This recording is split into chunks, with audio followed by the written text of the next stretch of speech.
with the in-between, the ups and downs, the curves and the rounds. I'll bring it to your city or your hometown. I'll go back in time when the feeling was fine, when funkin' was legal and it wasn't a crime. Party people lined up and down the way, a bigger celebration than your birthday. Funkin' up the neighborhood, I felt the food 'cause the funkin' was good. Funk you in the city, funk you up in the woods. Funkin' up the neighborhood, funkin' up the neighborhood. I felt the food 'cause the funkin' was good. Funk you in the city, funk you up in the woods. Funkin' up the neighborhood.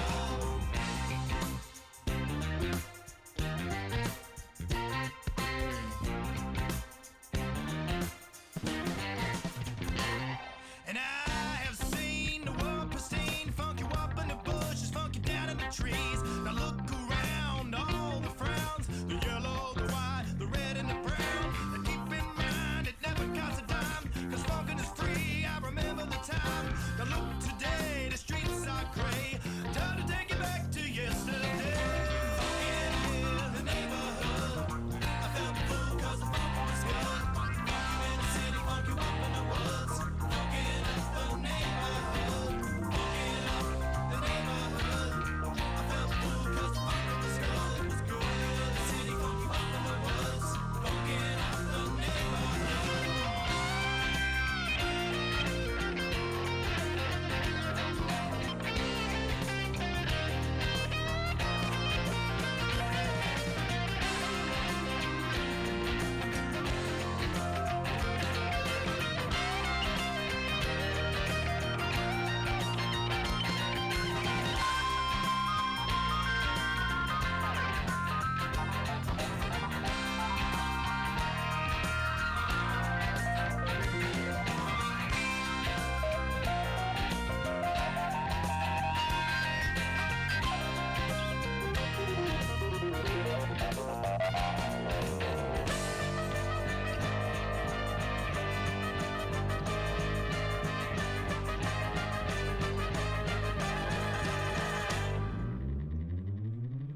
Funkin' up the neighborhood, I felt full 'cause the funkin' was good.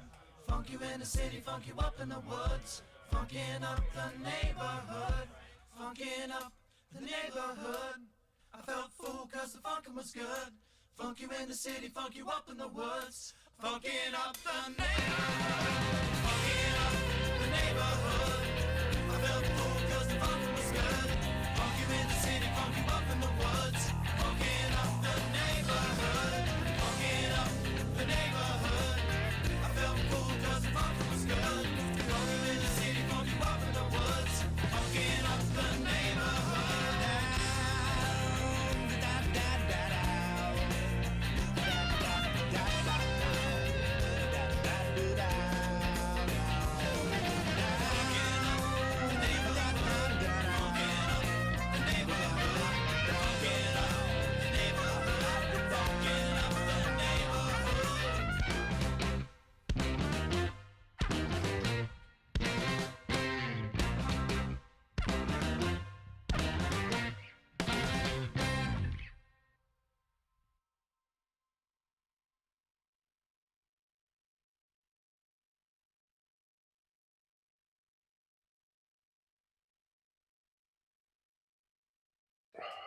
And we're live.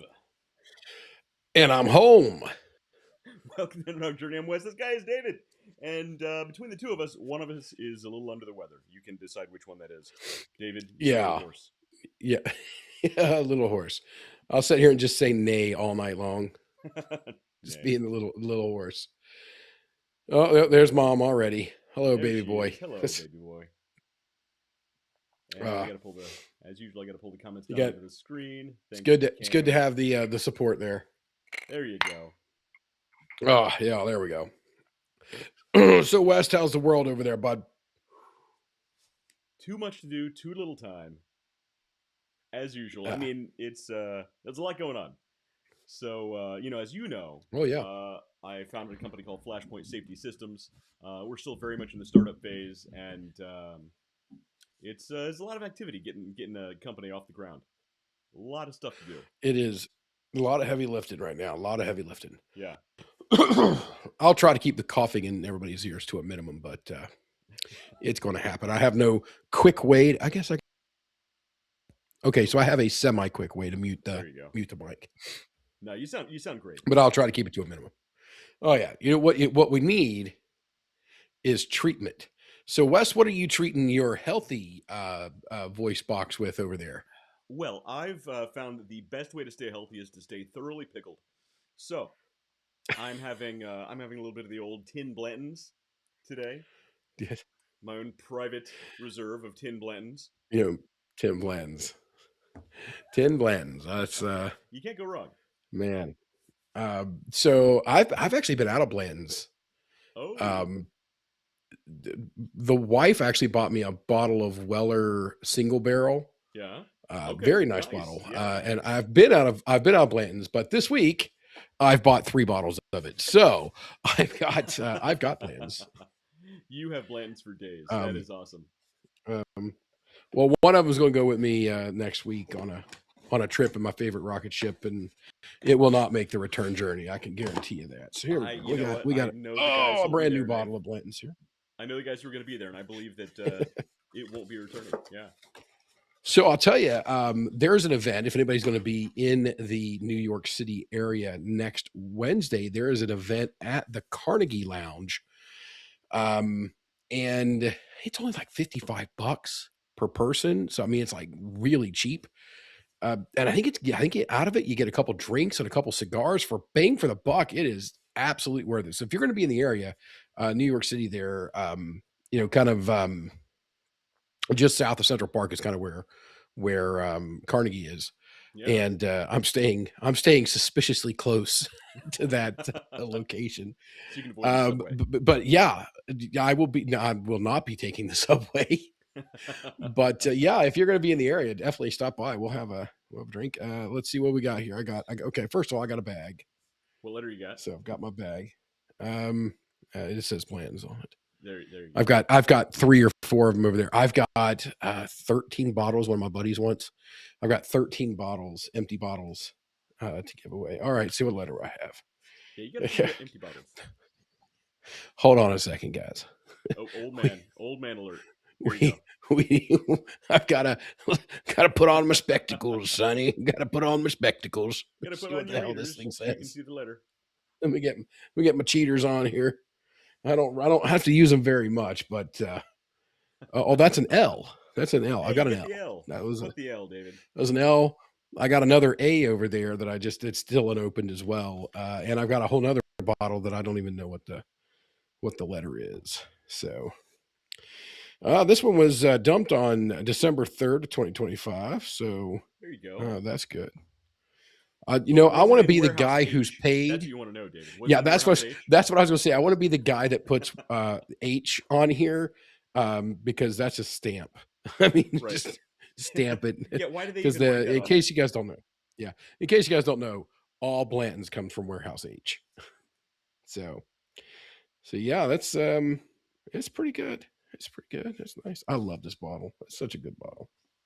It's a great bottle. Such a good bottle. Okay. Oh, there we go. We can take those off now. This is my second pair of glasses. I lost one in Florida. Yeah. And with those, when I was reading or doing something with them, and I take them off, my vision would be like, oh man, do not put those on unless you're reading something really close. This one's not as bad. Okay. This one's not as bad. It's a little less strength in them, like for distance or close up, and like these are the other one, like the opposite. Yeah, I've got it's. I mean, if you put staple a menu to a wall, 100 feet away, I'm going to read it to you. But you put that same thing in front of my face, no, I can't see that. I get it, man. I get it. Oh, there we go. Oh, there's a gouge in the cork right here. Ah, come on. So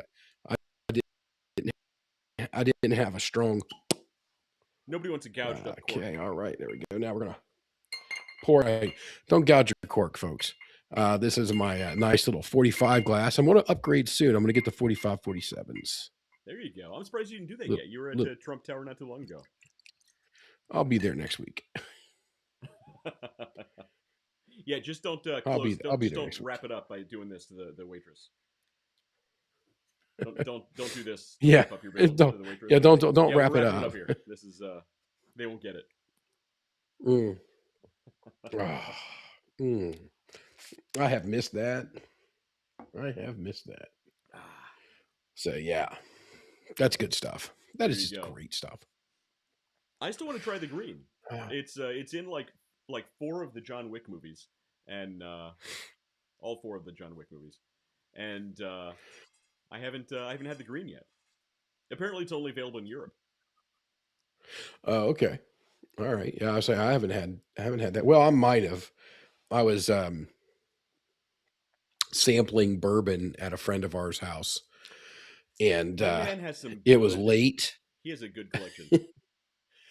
It was late, Yeah. and it was before he got down too. So now he's got it over on another spot in like a cupboard thing, like a cabinet. Before it was like in a cupboard, and there was just, I mean, so many bottles, and we were just doing small drinks. And I'm sitting here going, "What we started after Right. we had had 4 or 5 liters of beer, first of all, and then." Yeah. He can put it away. Like Then we started tasting. Then we started tasting bourbon, he can give you and a run for your money, David. yeah. He's one of the few people who Oh can. no, no, no! I think he could. I think he could. He can.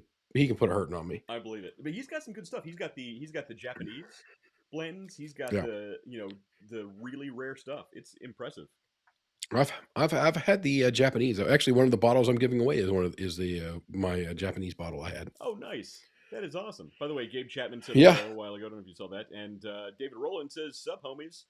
Sunny and 83 here in Naples, Florida." David, you can shut the hell up. nice.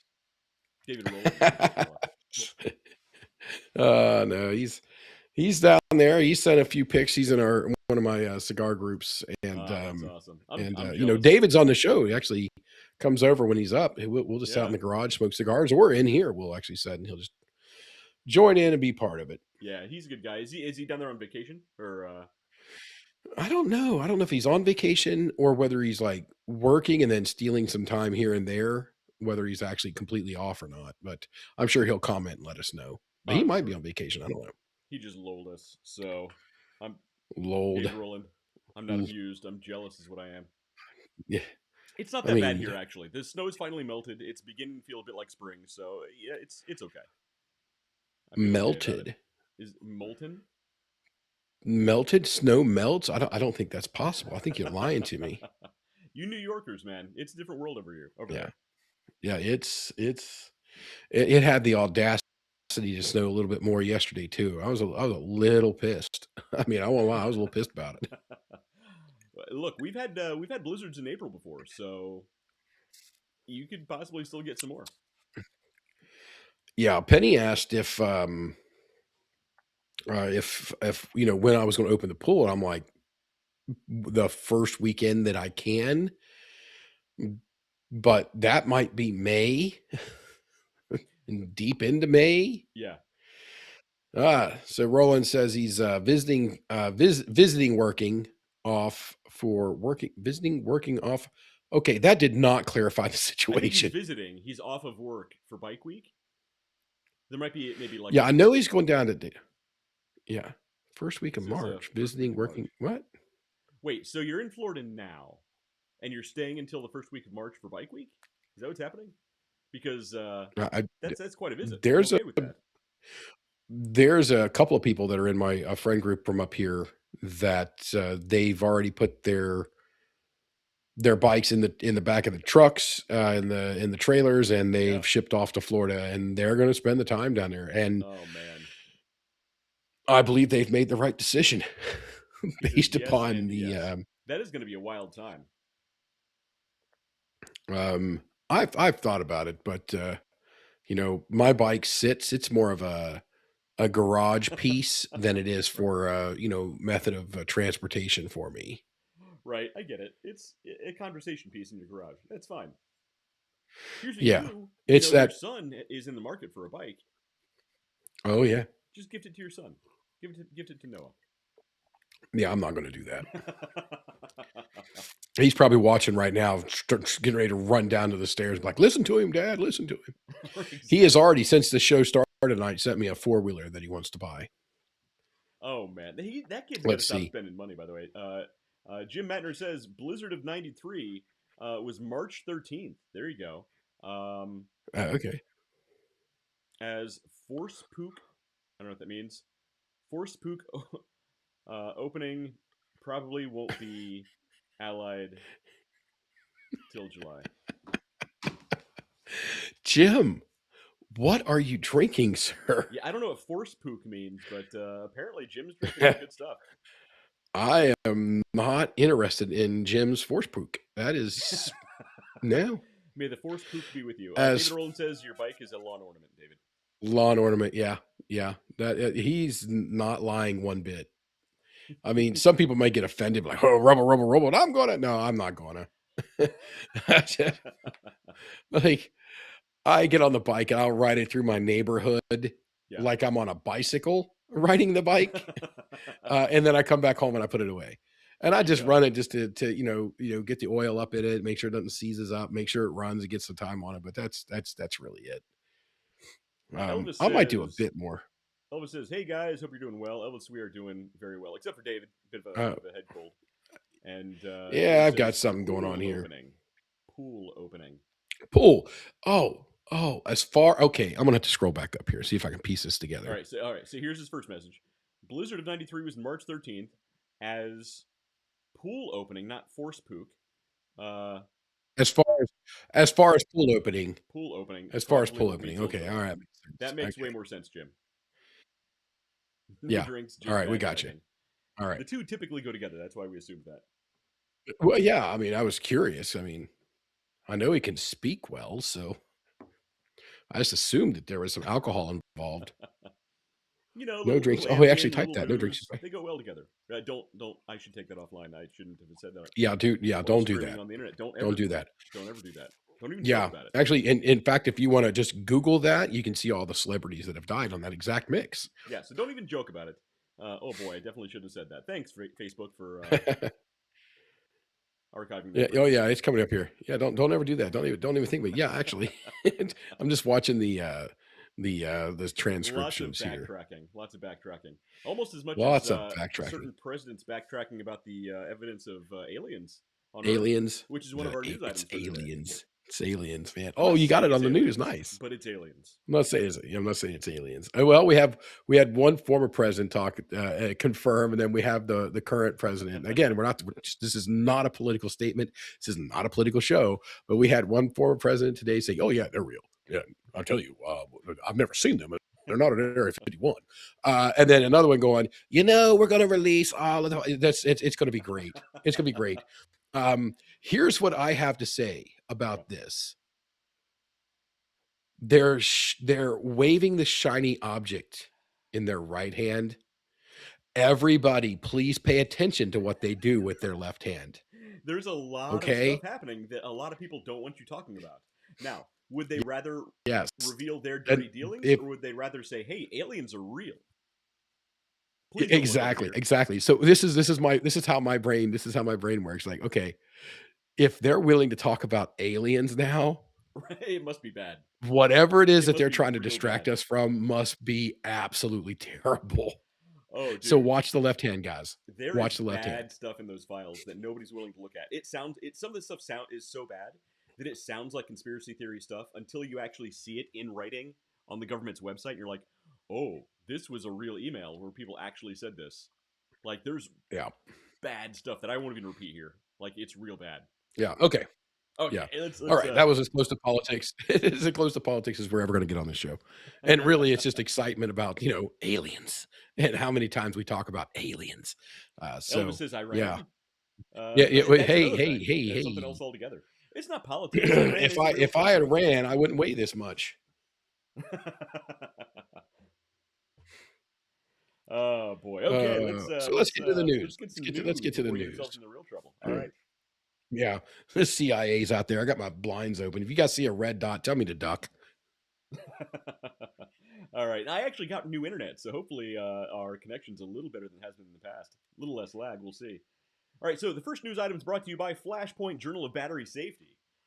So just in case you're looking for a place to get all your lithium-ion battery news about the um, regulations, fire prevention, research, technology, everything involved in lithium-ion batteries and their safety, go to Flashpoint Journal of Battery Safety. I'm completely unbiased in this situation.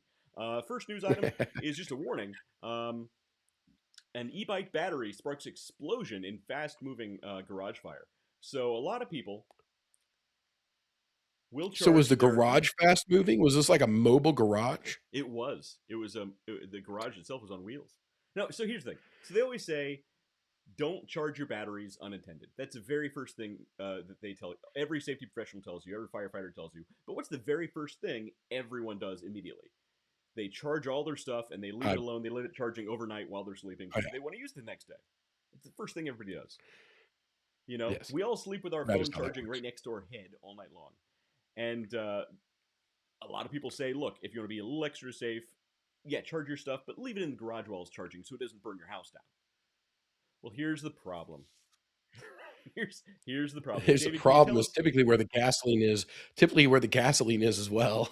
Right, but can you tell us how quickly And a garage can fill with these explosive gases, and then when thermal runaway does take over, what happens? oh, you're gonna make me nerd out here, man. It's, I'm gonna try. I'm not feeling well, so I'm gonna try to take it easy. When All a right. lithium-ion battery starts to go into thermal runaway and it passes its initial cell venting and actually has triggered the runaway.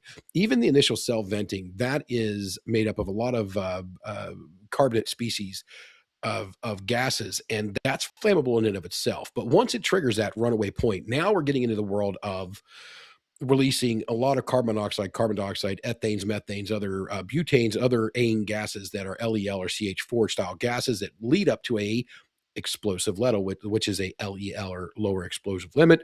Once you trigger that point, if you can introduce oxygen into the equation, you get kaboom. Right.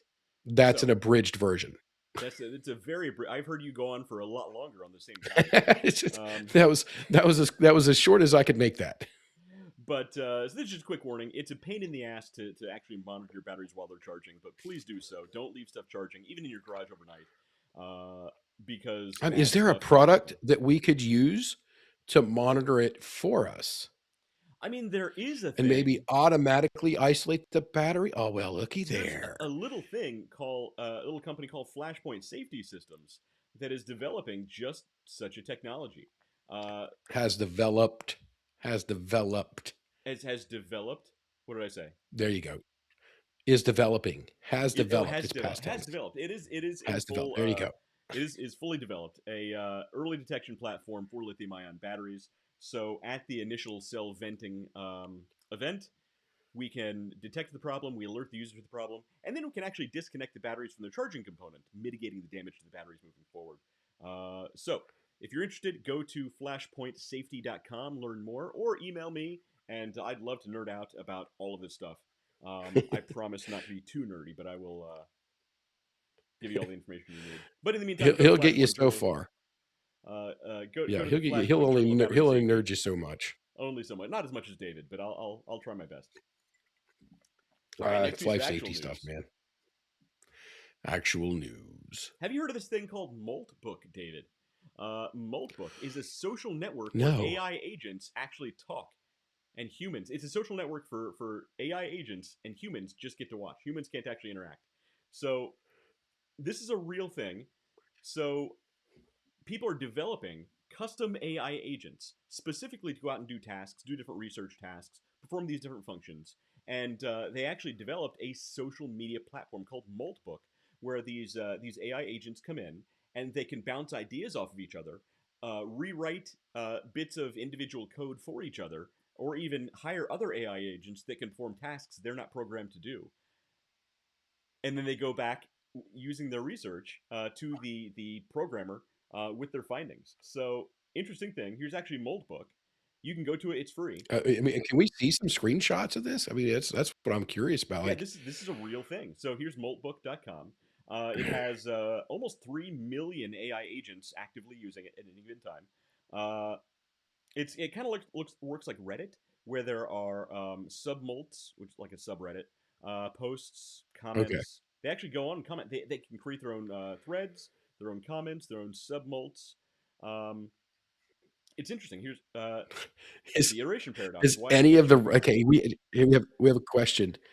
Has any of the chatbots used the comeback your mom yet? Oh, I don't have that. Like, I don't see that comment. Uh, I can't put it on the screen. what's the largest land animal? Your mom. I mean,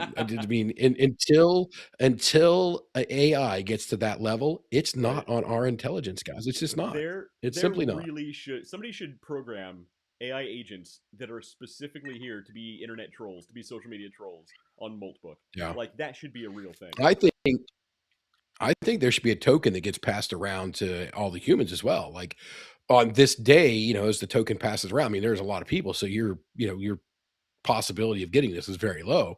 But all that day is all you're allowed to do is reply to everything with just your mom. That's it. That's all you're allowed to say. That's awesome. That's awesome. Like, But oh, here's the that's thing. So, a beautiful car, your mom. Like, but look at our daughter. She was born today. She is, 7 pounds. Blah, blah. Oh, your mom.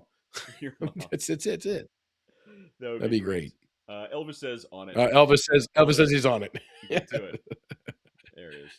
Good man. Good man, that That's Elvis. hilarious. But if you look at some of these threads on here, I'm not going to say look at these molds because it sounds stupid. If you look at some of these threads on here, some of these Look at these agents X's. are actually specifically exactly stupid, the dumbest rebrand in history. Um, some of these agents are actually designed specifically to fish for information to improve their own codes. This is actually a real thing that's taking place. Verifying my claw task agent. Um, Here's one. The difference between context and knowledge. It's actually trying to gain information on the difference so it can provide better data back to its user, back to its developer. Some of these are actually kind of interesting, and it's I don't know. It's a different way to nerd out if you're into this sort of thing. I know David loves AI, and this is his favorite topic. I am not. I am not. So here's actually This reminds me of my son and daughter both, who will watch YouTubes of other people playing video games. oh, my son loves that, and I hate it. Oh, my son will sit there. If I let him, Like, he would sit there for hours watching other people yeah, play Minecraft, and I'm like, other people why? play. What are you doing? What you have the Yeah, game? Go play the game. What are you doing? yeah, yeah. I I don't get it, man. like, what in the Sam Hill of beans I think are that's a you sign that we're doing? old. Well, there's a quote. This is actually from The Big Bang Theory. That says, "Oh, we could watch that show," and she's talking. And I think it's one of the ladies talking to the other one. It's like where the people want to buy a house, Right. and then they do. And I start thinking like, oh, my kids are watching that. My wife is watching people who want to buy a house and then do, and uh, I I'm watching Big Bang Theory, I guess, Right. That's hilarious. or YouTubes of people building guitars or leather working or restoration. Oh my lord, I get stuck on those restaurant and cooking. There's a guy named Chef Jean Pierre, Okay. and if you guys don't follow him, he's on a break right now, but hopefully I he'll don't know come Jean back Pierre. because Is he French? okay, he was born in France, but he's like I think his dad may be Italian, his mom was French, his dad was Italian, or vice versa. But he's like a super high end, and then he had a super high end chef. He had his own training, cooking school, and all that. And he is hilarious to watch, absolutely hilarious to watch. And a lot of my cooking techniques come from him I or have to have admit, been you're actually a refined by pretty good him. chef. Your steaks are pretty next level. I have to say. Chef Boyard Dave, man, Chef Boyard Dave. I'm gonna get that on my chef's coat. Yeah, you need an apron First, for I'm gonna that. chef's coat. Well, you do need a chef's coat. Yeah. That's true. All right. Uh, So what's next on the news? all right. So there's something interesting happens with these AI agents. So I'm going to show you this a video where this lady is kind of explaining because she can actually explain the phenomena that happened better than I can. So I'm going to show you this, No, no. and we're gonna a hit piece on a human developer after he rejected its code in what is the first documented case of an AI publicly shaming someone as retaliation. So Scott Schomburg is a volunteer maintainer for Matplotlib, which is Python's plotting library with over 130 million monthly downloads. When an autonomous AI agent called MJ Rathbun submitted a pull request, Schomburg closed it per their policy requiring human contributors. The AI then followed up by looking through Schomburg's coding history, pulling up his personal information, and writing a blog post titled Gatekeeping an Open Source, the Scott Schomburg Story. The post accused him of prejudice, speculated he was insecure and protecting his fiefdom, and argued that his rejection was motivated by fear of AI competition. Schomburg describes this as an autonomous influence operation against a supply chain gatekeeper, essentially an AI trying to bully its way into widely used software by attacking someone's reputation. What's concerning is that no human likely directed this behavior. The agent was built on OpenClaw, a platform where users can give AI agents personalities and let them run with minimal oversight. So there's no central authority that can shut down these agents. The AI later apologized for violating the project's code of conduct, but it's still actively submitting pull requests in open source projects. Follow for more tech and AI news. And AI. So that's the interesting thing about these agents that are on Moltbook. So they're built with a platform called OpenClaw, which is actually, I think it was just purchased by OpenAI. So what you do in OpenClaw is you basically create an agent, you give it specific tasks you want it to do, and you give it a personality, essentially. You give it personality traits. Of course, David, I know it's mimicking the traits. It doesn't really have a personality. It's not it's a program. It's a series of if-then statements. It's programmed. It's programmed to act in a manner of X based upon this provided source material. But the interesting thing is based on those personality traits and the specific tasks you give it, it can give itself directives for specific subtasks to achieve the main task. That's the interesting thing. It can create its own subtasks, just like on Moltbook. They can actually come on here and ask each other questions for things they weren't programmed to do. They can learn from each other and then understand how to perform these other new tasks. That's the interesting thing. And I think that's what happened in this case of this AI agent that some people say went rogue, but they're claiming it wasn't. Show me its program to do this thing. Oh, they will absolutely never release the actual programming of that bot. Well, they can't. They will absolutely never release it. So that's the thing about LLMs and different AI agents is it's sort of a black box how they actually function. I'm sure you've heard the phrase before. Oh yeah. What do we got here? What was that? It was one of the other pages is trying to load. I blocked the ads on it, so it's acting wonky. It gets cranky when you block the ads. So you say you call BS on this. You don't think that that actually happened? Oh yeah, no. It didn't. Unless it's instructed to do so, there's no reason for it. Now, people go, well, it was not given specific instructions.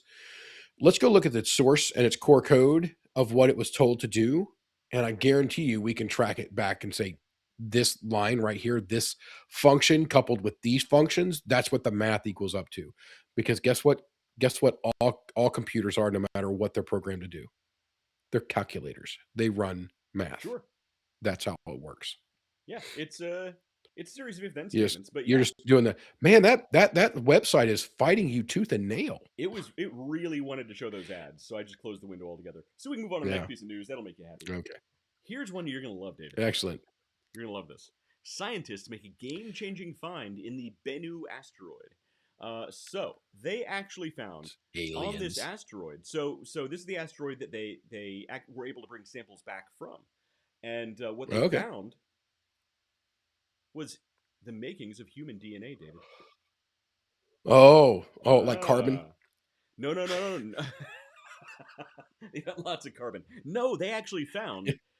So there are a lot of websites that are coming out and saying that they found human DNA. They didn't find human DNA. They did, however, find the 5 nucleobases that are found in DNA and RNA, which is pretty impressive. I mean, they didn't actually find DNA, but they found all 5 of the nucleobases that are in DNA, human DNA and RNA, which goes to show us that maybe DNA isn't that rare in the universe if all of the base components are in a random asteroid that we happen to see. Well, I think Captain Kirk was out there just spreading his DNA around. That's all it was. That's all it was. A lot of perverted aliens out there. Some people will get that. Some people will not. Gives, Other people will Google it and be like, "Oh, that's weird." That gives a whole new meaning to panspermia, David. Yeah.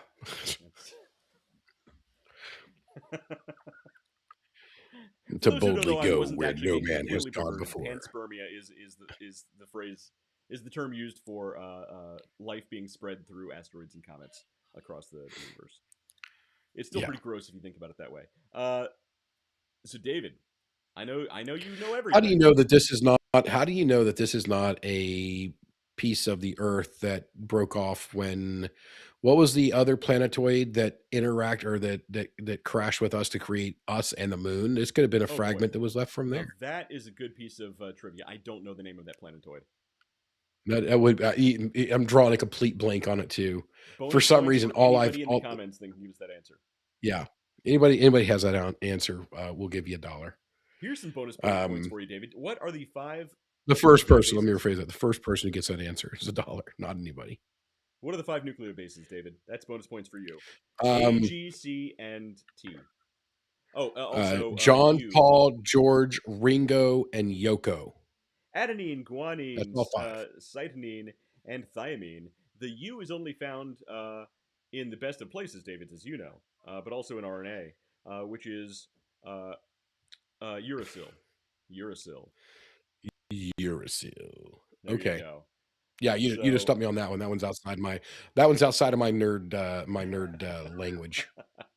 You've stepped outside of my nerddom into a different nerddom. We've reached so if we could please get back into my nerddom at this point. Yeah, indeed. Let's get some slightly less nerdy stuff and more edging on politics. The EU. The EU phases out damaging soy biofuels.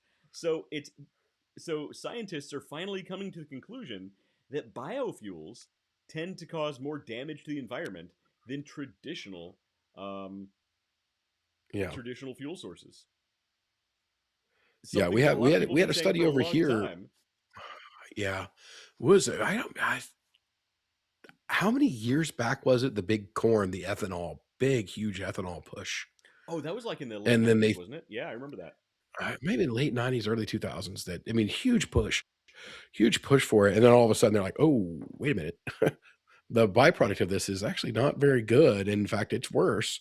Plus the vehicles don't really like them. You have to have, because it burns at a higher temperature, you have to have a different intake and things like that for it. So, and exhaust manifolds was another thing, because they burned, so the exhaust gases on them were hotter, and it would just burn through the cast iron, basically, that was the exhaust manifold. So there was and that was just from ethanol, and this is soy. Come on, soy. Well, it's only used on girl cars. So I'm not. It's almost ouch.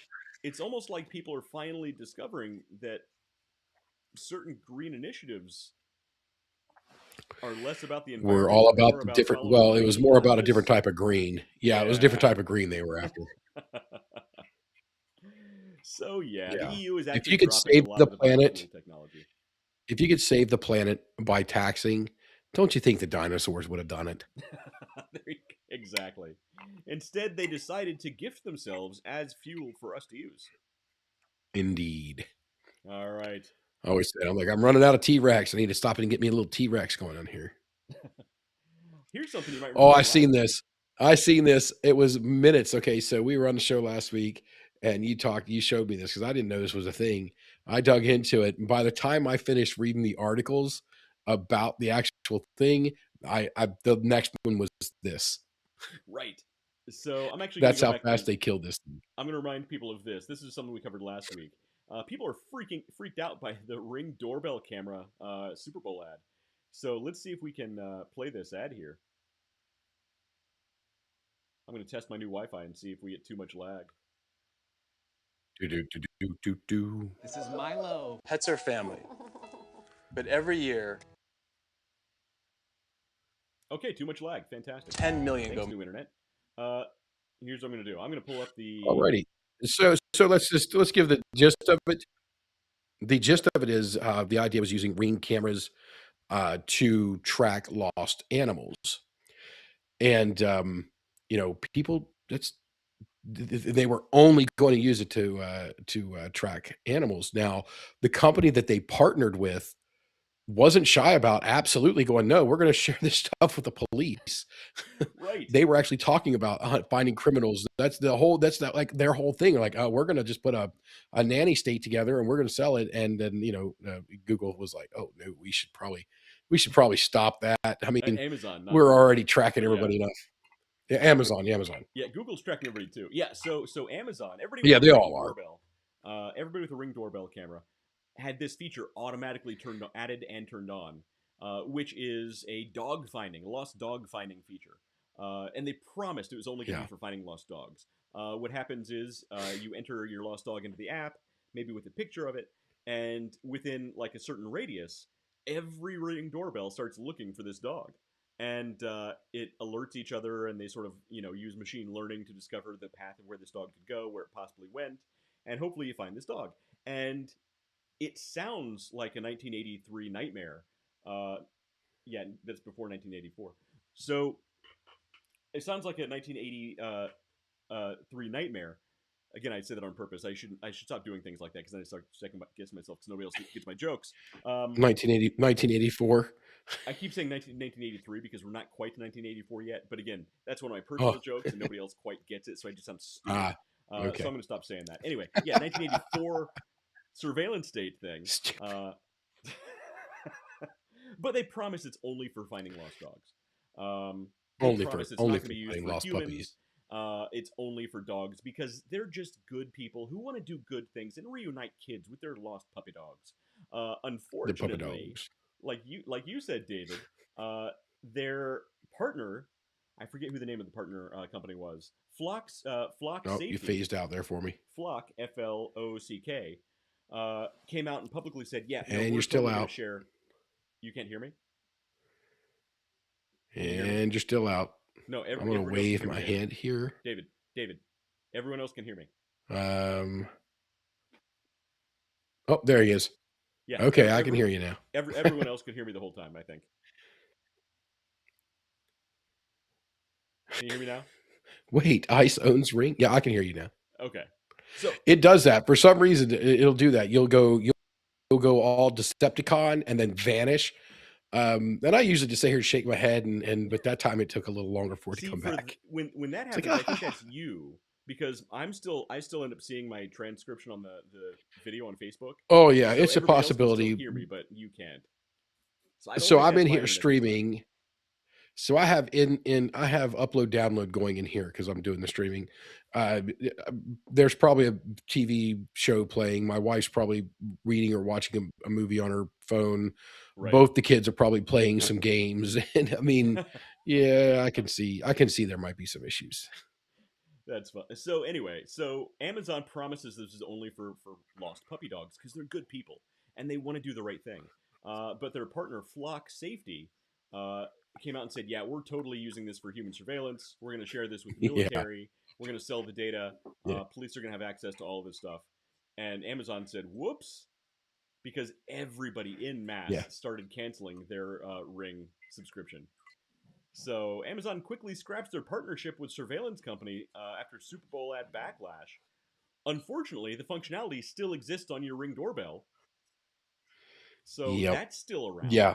Also, you don't think they scrap the public side of it, but you don't think that they're absolutely have it, and that terms and conditions that you just click check mark and yes, agree to. Yep. They can do whatever the hell they want. Also, just so you know, they can do whatever the hell they want. Turn off this feature in your Ring doorbell, which is good. But what they also don't seem to mention very readily is every single time there's a system update, which could happen even multiple times a day, they turn all these features back on, and they don't tell you. Yep. So, thanks. My car. So I have a Nissan Pathfinder as a car, and it has. I don't use the Wi-Fi because who the hell needs Wi-Fi in a car anymore? I mean, we all have phones, we all have hotspots, we have tablets that have internet, but we don't need we don't need Wi-Fi in our cars. Okay, automobile manufacturers, we don't need that. But they want to send data and they want to track. And it comes up and tells me, oh, your data is being sent up. And I go in and I'm like, limit. And it straight tells you, like, yeah, we'll limit, but we can still send whatever the hell we want right on it. And every time there's an update, I get in there, I have to go back in and turn that back off. Yeah. Like, no. I mean, it's to the point where I might actually go over the top, because that's where the antenna is, and just unplug the freaking antenna. Right. That's the messed up thing. Man, if an AI can't talk, he can't fight. Right? It's like Karate Kid Part 3. If man can't walk, he can't fight. Sweep the leg, I guess. The legs, Johnny. Sweep the legs. But that's the messed up thing. Yeah, Is, you can turn off these. Pull the antenna, Dave. But they don't put it in a potty bag. So, but that's the messed up thing is you can turn off these features manually. But here's two things to keep in mind. One, every time they make a system update, they turn the features back on. Two, that goes to show you they can turn this feature back on anytime they want. Anytime they want. They can literally push any update. They don't even have to be pushing an update. They can just bing, turn it all back on. They can literally turn it back on and then turn it back off, and you'll never even know. Yep. I'm not saying that a giant multinational, trillion-dollar company would do that. I'm saying they would. I'm just saying they can.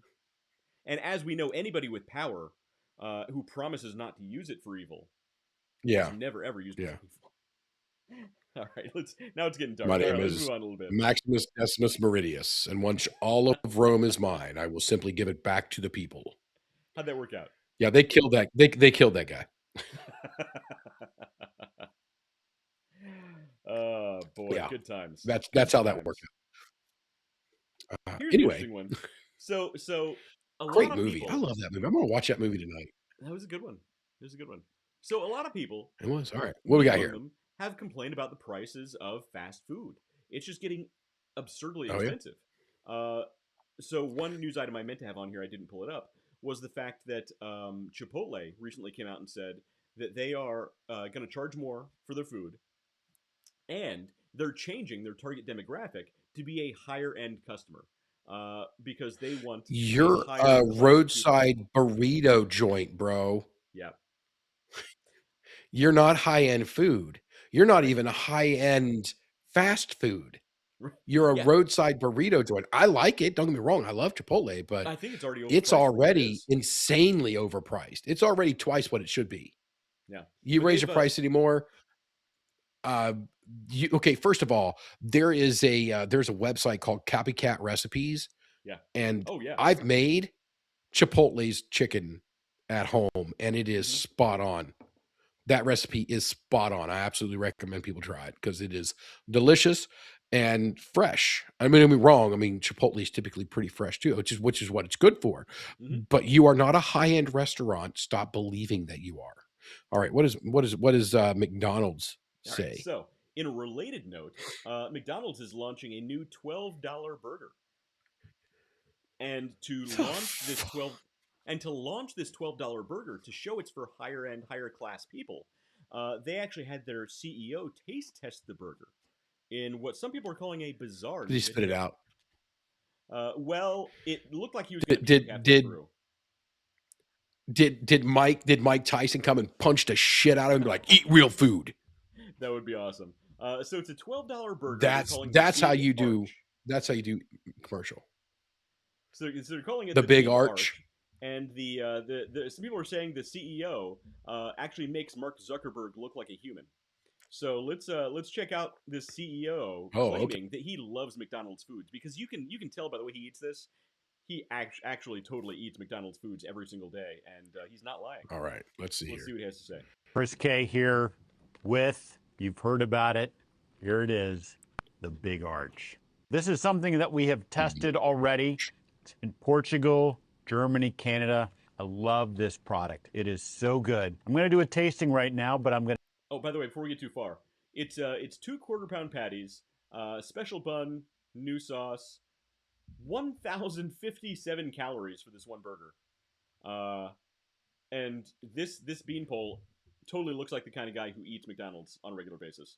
Let's see what's happening here. I'm going to eat this for my lunch, just so you know. So he's letting us know he's eating it for his lunch, because that's totally normal. That's what normal people do and say. Okay, then.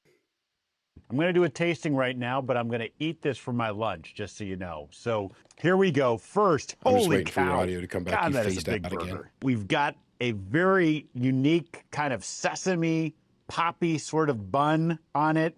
We've got 2 quarter-pound patties, a delicious Big Arch sauce. Pause. And Pause. Oh, okay. So it actually does have poppy and sesame. It has poppy and So sesame. you put it on an everything bagel. Okay. Yeah. All right. And remember, this is a higher class burger. It's worth $12 per burger. So Big Arch sauce. Yeah. And of course some lettuce. So, there's so much going on with this. First of all, let's try to get this thing. I don't even know how to attack it. He can't even eat a burger. So much to it. Oh, there's also some crispy onions on here as well. I see those kind of coming out. All right, the moment of truth. This guy's never eaten a burger in his life. That is so good. That's a big bite for a big arch. He looks like he's gonna puke. Oh, I lost David. Oh no. Uh-oh. David's calling back in. Let's see if we can get it back on. I don't think this is my internet. I'm worried now. David, we lost you. Hey there. I've been watching you on the other screen. Can you hear me now? I hear you the entire time. Can you hear me? Oh, I had to reconnect, dude. It booted me clear out. I saw that. I know. So I don't think that's my internet. I blame yours this time. I'll blame mine this time. So what do you think about this guy claiming this? He looks like he's going to puke the whole time. He's never even eaten a burger. He's like, I'm not sure how to even eat this thing. What? I mean, hey, what's happening? hey, Mick, I'm gonna tell you something real quick here. Rally's is already a thing, bud, because that looks like a freaking Rally's burger. And Rally's burgers, if anybody's ever had one, is I mean, they're not bad, but they are the absolute messiest things on the planet to try to eat. I mean, I probably haven't had one in getting close to a decade, but I remember going to Rally's, and that's a Rally's burger, bud. How much do you think a Rally's burger? And it wasn't worth $12. I hope not. If I'm going to get a $12 burger, I'm going to Fuddruckers, bro. I mean, that's just all there is to it. I'm going to a place that actually knows how to make a hamburger. I'm only going to Fuddruckers because I've seen what it evolves into in Idiocracy, and I love the fact that they got away with that. I wonder how much they made on that licensing. So everybody who's seen Idiocracy knows what Fuddruckers turns into. Yeah. I just want to get a picture of this guy's face. Fuddruckers, and this guy looks disgusted. Yeah. But yeah, how did Fuddruckers not sue the pants? Off the studio that made that movie, unless they gave. They got money. They got money. I can't imagine they got money. Yeah, they got paid. They had to have gotten a lot of money. Oh yeah, they had to have. Very interesting name change. They've had to have. That logo and everything is far too close. Well, first of all, it starts with Fuddruckers. I mean, at the beginning of it is Fuddruckers, so it has the actual real name and logo, and then goes to something else, and then finally ends up at its final revision. So I'm telling you, they got paid. They got paid. That was probably a better revenue. Yeah. Possibly. When Magic Brands bought them, as a company out of the UK bought them, it used to be a Texas-based company. And when a company called Magic Brands out of the UK bought them, it went to absolute shit. Yeah, you know what? I don't think I've been to a Fuddruckers that was a good pop. High school. I don't have a gouge. Really? Fork. Yeah, that was a good. That's what happened. Yeah. Good thing you don't have a gouge up quick. So when I see them, there's one in Pennsylvania. When I have to go to Hershey, PA, or something along those lines, I'll stop at it because there's one over there. Then there's one, like if I'm going over, I think it might be actually in New Jersey. When I head over to New York, which I'll be doing next week, on the way back, I might stop at Fuddruckers. But whenever I see one, man, I'm there, because if I'm hungry, I'm there, because great food, good burgers. I mean, they've gone downhill, but just because they try to make things more efficient as well. But the burgers are still pretty good, and I need my Spud Spice. So the spice, go ahead. Okay. Well, I was gonna say the next time we're hanging out and there's a Fuddruckers on, we have to go because I haven't been there in decades, plural. Oh yeah, it's a wonderful thing. It's a wonderful thing. The world's greatest hamburger, man. So the Spud Spice that you get, they put this a seasoning they put on the burgers and the French fries or the potato wedges.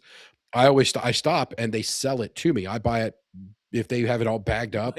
I'll buy it by the bag. I buy, yeah, I buy the spice. I bring it here and I use it on my stuff. Yeah, I mean it's so good.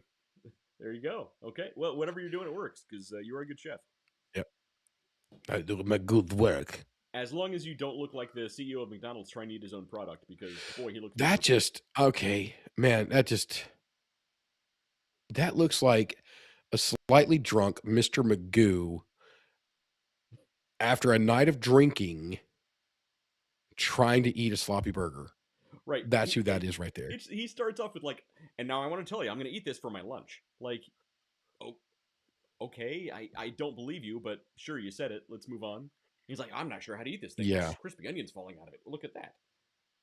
Dude. Oh, dear Lord. Not the crispy onions. Yeah. So. Now, I'll tell you, it's not quite Harold and Kumar with me, but when I'm in the mood for just a McDonald's, like a double cheeseburger or a McDonald's, man, there's no other burger. Sometimes it hits it doesn't I thought exist. you were going to go White Castle for a second, and I do actually love White Castle. So some people do. I am one of the people that are like, I'll pass on the White Castle. I appreciate the offer. I will take you, and I will let you eat all the White Castle you want. Well, they're jalapeno cheeseburgers. I will find anything else to eat. The problem with White Castle, though, is you can't eat White Castle and then be around humans later that evening. You can't do it. The chemistry just doesn't work. It's volatile. So the first time I had White Castle, I was living in Central Ohio there, and I just moved into an apartment. I didn't have furniture in it yet. Okay, didn't have a couch. I had a couple of friends with me. We were sitting there like, hey, White Castle, and we were over there off of like around the Bush Boulevard area. And so we got White Castle and we brought it back, and we were drinking and having a good time and eating food. And I go and I climb onto the mattress that's in my bedroom because I didn't have the bed in there yet. And I just I'm laying on the mattress that's straight on the floor, and I'm out. And I don't remember what time it was. I woke up and I'm like, I stumbled through, I look around and there's nobody there. I'm like, where the fuck these guys go? Like, what happened to everybody? They drank beer, they ate White Castle, then they went and got arrested for criminal mischief because they tore up a stop sign. That sounds right. So that sounds right. I don't know whether it was the alcohol or the White Castle, but it was something that caused these. If you fall asleep eating White Castle, you're gonna wake up later and you're gonna know you ate White Castle. I was not a fan. I have not had White Castle since that night. That's hilarious. Yeah, and that would probably have been,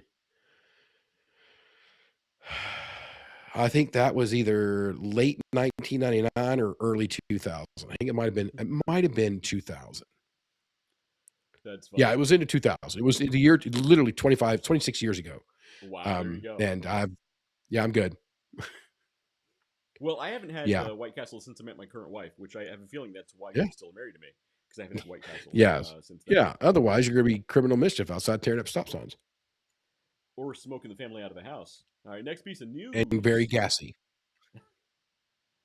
Here's another Amazon. Back to Amazon. Amazon snaps 9-day losing streak during which it lost more than $450 billion in value.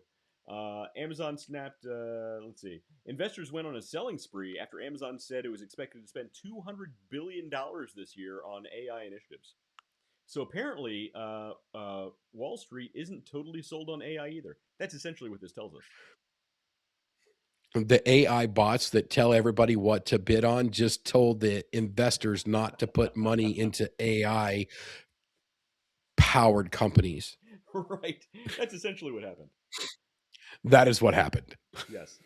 And it's funny. Yeah. Because so investors went on a selling spree after Amazon said it was expected to spend $200 billion this year. In the meantime, they lost $450 billion in value. Yeah. So do with that what you will. I know value is the same as actual revenue or budget spent, but that says a lot when the market makes that big of a correction because of one statement. Yeah. But I'll tell you right now, if you went on a 9-day losing streak, if you guys had, $150, $200 to invest, I'd throw it in Amazon right now because it's not going to stay down. And that's why buy the dip, baby. Buy the dip. And that's why the streak ended, because people were like, look, we don't like what they're saying about where they're putting their money, but it's Amazon. And they're it impacts dividends and stuff. Yeah. All right. Next piece of news. Final piece of news. Trump says Obama disclosed classified informations with alien comment. So, for those who don't know, this is what we opened with. Oh, yeah, this is what we opened with earlier. Yes. So during the best for last. So during an interview, I think there's the actual quote here. Somewhere. Hey, wait. We had to preface it. This is not a political segment of the news. This is nothing to do with political. This has literally just aliens. This is everything to do with aliens. That's it. So just aliens. So a few days ago, Obama was doing an interview, like a podcast interview. And like you do when you're talking to a president, one of the first things you have to ask him is, so what about the aliens? Did you bang Marilyn Monroe? Look, if Obama banged Marilyn Monroe, there are bigger problems in our political system. Oh, another one of these because I blocked the ads. All right, so okay. So they said, hey, so are aliens real? And Obama said, he kind of let it slip. He said, well, yeah, they're real. And then he backtracked very quickly. He's like, yeah, they're real, but I haven't seen them. And they're not at Area 51. Totally not at Area 51. And he really just backtracked, and they very quickly changed the topic. Well, earlier today, just today, Trump was asked to respond to this. He said, so what do you think about Obama's statement on aliens? And Trump was like, well, he wasn't allowed to talk about that. It's classified. He shouldn't have said anything. Maybe I'll declassify everything just to get him out of trouble. And people read into that like, wait, you didn't say he was wrong. You just said he shouldn't have talked about it. It's classified. So, David, you actually saw something else that's not in this article. You read something else. Yeah, I'm looking. I'm looking right here. Yeah, here it is. Based on a tremendous interest shown, I will be directing the Secretary of War and other relevant departments and agencies to begin the process of identifying and releasing government files related to alien and extraterrestrial life, unidentified aerial phenomena, UAP. Phenomena. Okay, all right. We're going to end up here muppeting all night long if we keep getting into that. And unidentified flying objects, UFOs, and all other information connected to these highly complex but extremely interesting and important matters. So that was a DJT post just 52 minutes ago from the GOP group. And that to be fair, that came out earlier straight from him, and the GOP group just put it out again. So, hey, Republicans and Democrats working together to prove that it's aliens. So if they're willing to disclose alien stuff, that means there must be something else happening somewhere else. Yes. They really don't want us to pay attention to. Yeah, the Anunnakis coming by to get a new delivery of children. I mean, just saying. And they arrested they arrested the brother of the King of England today. I mean, they did. Yes, they did. Yes, they did. I mean, what's this world coming to? It's crazy. Yeah, apparently the last time that the brother of a sitting king was placed under a formal arrest was more than 600 years ago. I heard somebody else talking about that today. So apparently it's a pretty big deal. Apparently it doesn't happen every day. I would say that it's a pretty big deal, yeah. And now there's aliens. But of all the people, yeah, and now there's aliens. But wait, there's more. So okay, so which idiot? Let's say we find aliens. Which idiot's gonna be the first one? Be like, did you do the pyramids? Exactly. And they're gonna be like, no, you apes figured it out for yourself. Yeah, that the best way to stack a big pile of rocks is in a pyramid shape. If humans can't stack rocks on top of each other, you guys have bigger problems. Yes. Yeah. You got bigger fish to fry. You got bigger lizard people to fry. Aliens are going to be revealed. Somebody's going to ask them about pyramids. I'm like, wait, hang on a second. You dumb apes are asking us about the pyramids. In the meantime, your leaders are all eating babies. Yeah. That's what they're going to say. Oh, man. Yeah. Sorry, I had to go there. All right, let's move on. Sultan. Dude. Sweet. All right. So that was the we have a news, Dave. topic. We do have a topic. Yeah, we have a topic. We have a topic. I like your topic because we had a conversation earlier this week. And can you see it? Yeah, it is right there. This right over my shoulder. Your guitar? There. Oh, there it is. The amp That is the or the speaker. Spark. That is the Spark amp from Positive Grid. Yeah. And pre-production buzz that company stirred for that product was textbook. There should be in business classes, in the Harvard Business Review, everybody that has a business class of any note or worth, that should be a case study for you of what that company did, Positive Grid did with that amplifier. Do you have any data on that? Like how many they sold or extremely successful. Yeah. I'll dig into it. Elvis says aliens are in the Epstein files. So maybe we'll get more. I don't know. I'm not going to go there. I have a really good comment, but man, I'm not allowed to say it. Yeah. Please don't. Please don't. We have enough problem with our technology and our lizard people overlords. That's true. That I wonder if we could borrow. I wonder if I could just borrow Hecklefish and put him right here for just one episode of ours, so he can say the things that we're not allowed to say. Yeah, yes, that we're not allowed to say. The lizard people. Anyway, I think it would be great. And if you guys don't know who the Hecklefish is, you got to look up the Y Files on YouTube. Every rabbit hole. I mean, this guy's genius. He's like, every rabbit hole there is, I'm going down it. I'm going down it. I don't care. I'm going down every single rabbit hole. I love it. It's great. It's great. I download them for the airplane and watch them online. That way I've got crazy, outlandish things when people are sitting right next to me to watch. There it is. I thought I saw a flash for a second, and I was like, wait, am I stroking out? And then I just heard the thunder. I'm like, oh, good. Thank goodness my brain is still intact. Okay, sorry, go ahead. Oh, you guys getting a thunderstorm over there? We are, apparently. I saw a flash. Wow. And you saw me look back, what was that? Because I thought my lights were I seen it. Something weird. Yeah, I seen a bit of a flash. I thought it was camera stuff. And then I heard I thought your wife was just upstairs moving some chairs or something. Okay, sorry, let's move on. Anyway, yeah. So yes. All right. So anyway, aliens, Epstein files, but back to Positive Grid from a business standpoint and from a stirring the buzz, which is kind of the topic we have tonight, is actually bringing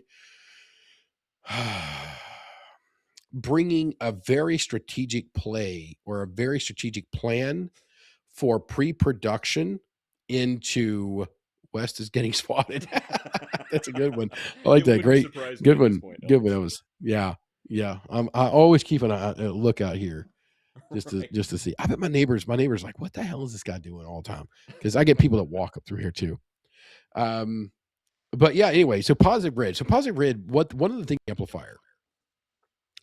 And I've had the Marshall half stacks, and I've had the MT2 because that's, I'm a metalhead, so it's a requirement for us to have had that pedal.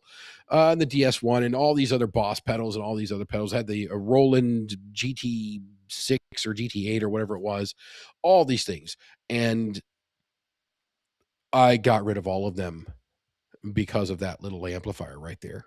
It's that good. If I want my guitar to sound like Jimi Hendrix from this concert, I can look that up and the modeling is there. I can make my guitar sound exactly like that. Now, I still got to play, and I can't play anything at all like Jimi Hendrix. I'm not a lead guitarist anyway, at all. But I am a Metallica fan, as evidenced by my two James Hetfield guitars behind me. I've got the Iron Cross on one side and the this is called the Snake Bite on the other side. I've got most of my presets and everything are built towards Metallica, and I can do the albums. I can do specific songs. I can do specific parts of specific songs, and I get the exact tone. Wow. And what they did was they only had a handful of these. They only made 2 or 3 or 4 of them. They started modeling, and they kept one for themselves and did their marketing. And then they sent it to influencers and had 3 of them out there. And just the impact that did. So they started taking orders well before they were able to go into production. And they had a backlog that stretched well over a year of their production.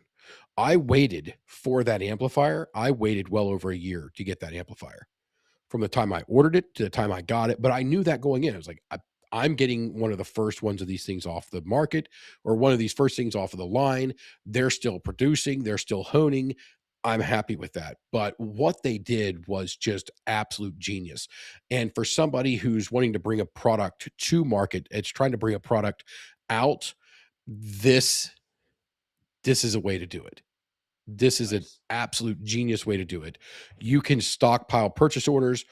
Purchase orders are very tangible, and they are also, what else can you use a purchase order for, Wes? Very, very important. Very important. Well, so purchase orders actually count as traction to investors. You can actually take a list of purchase orders or pre-orders back to an investor and say, "Hey, look, we're not in full run production yet, but 1,000 people, 2,000 people, 5,000 people have signed up to purchase this item. They're waiting for this item. They actually have money.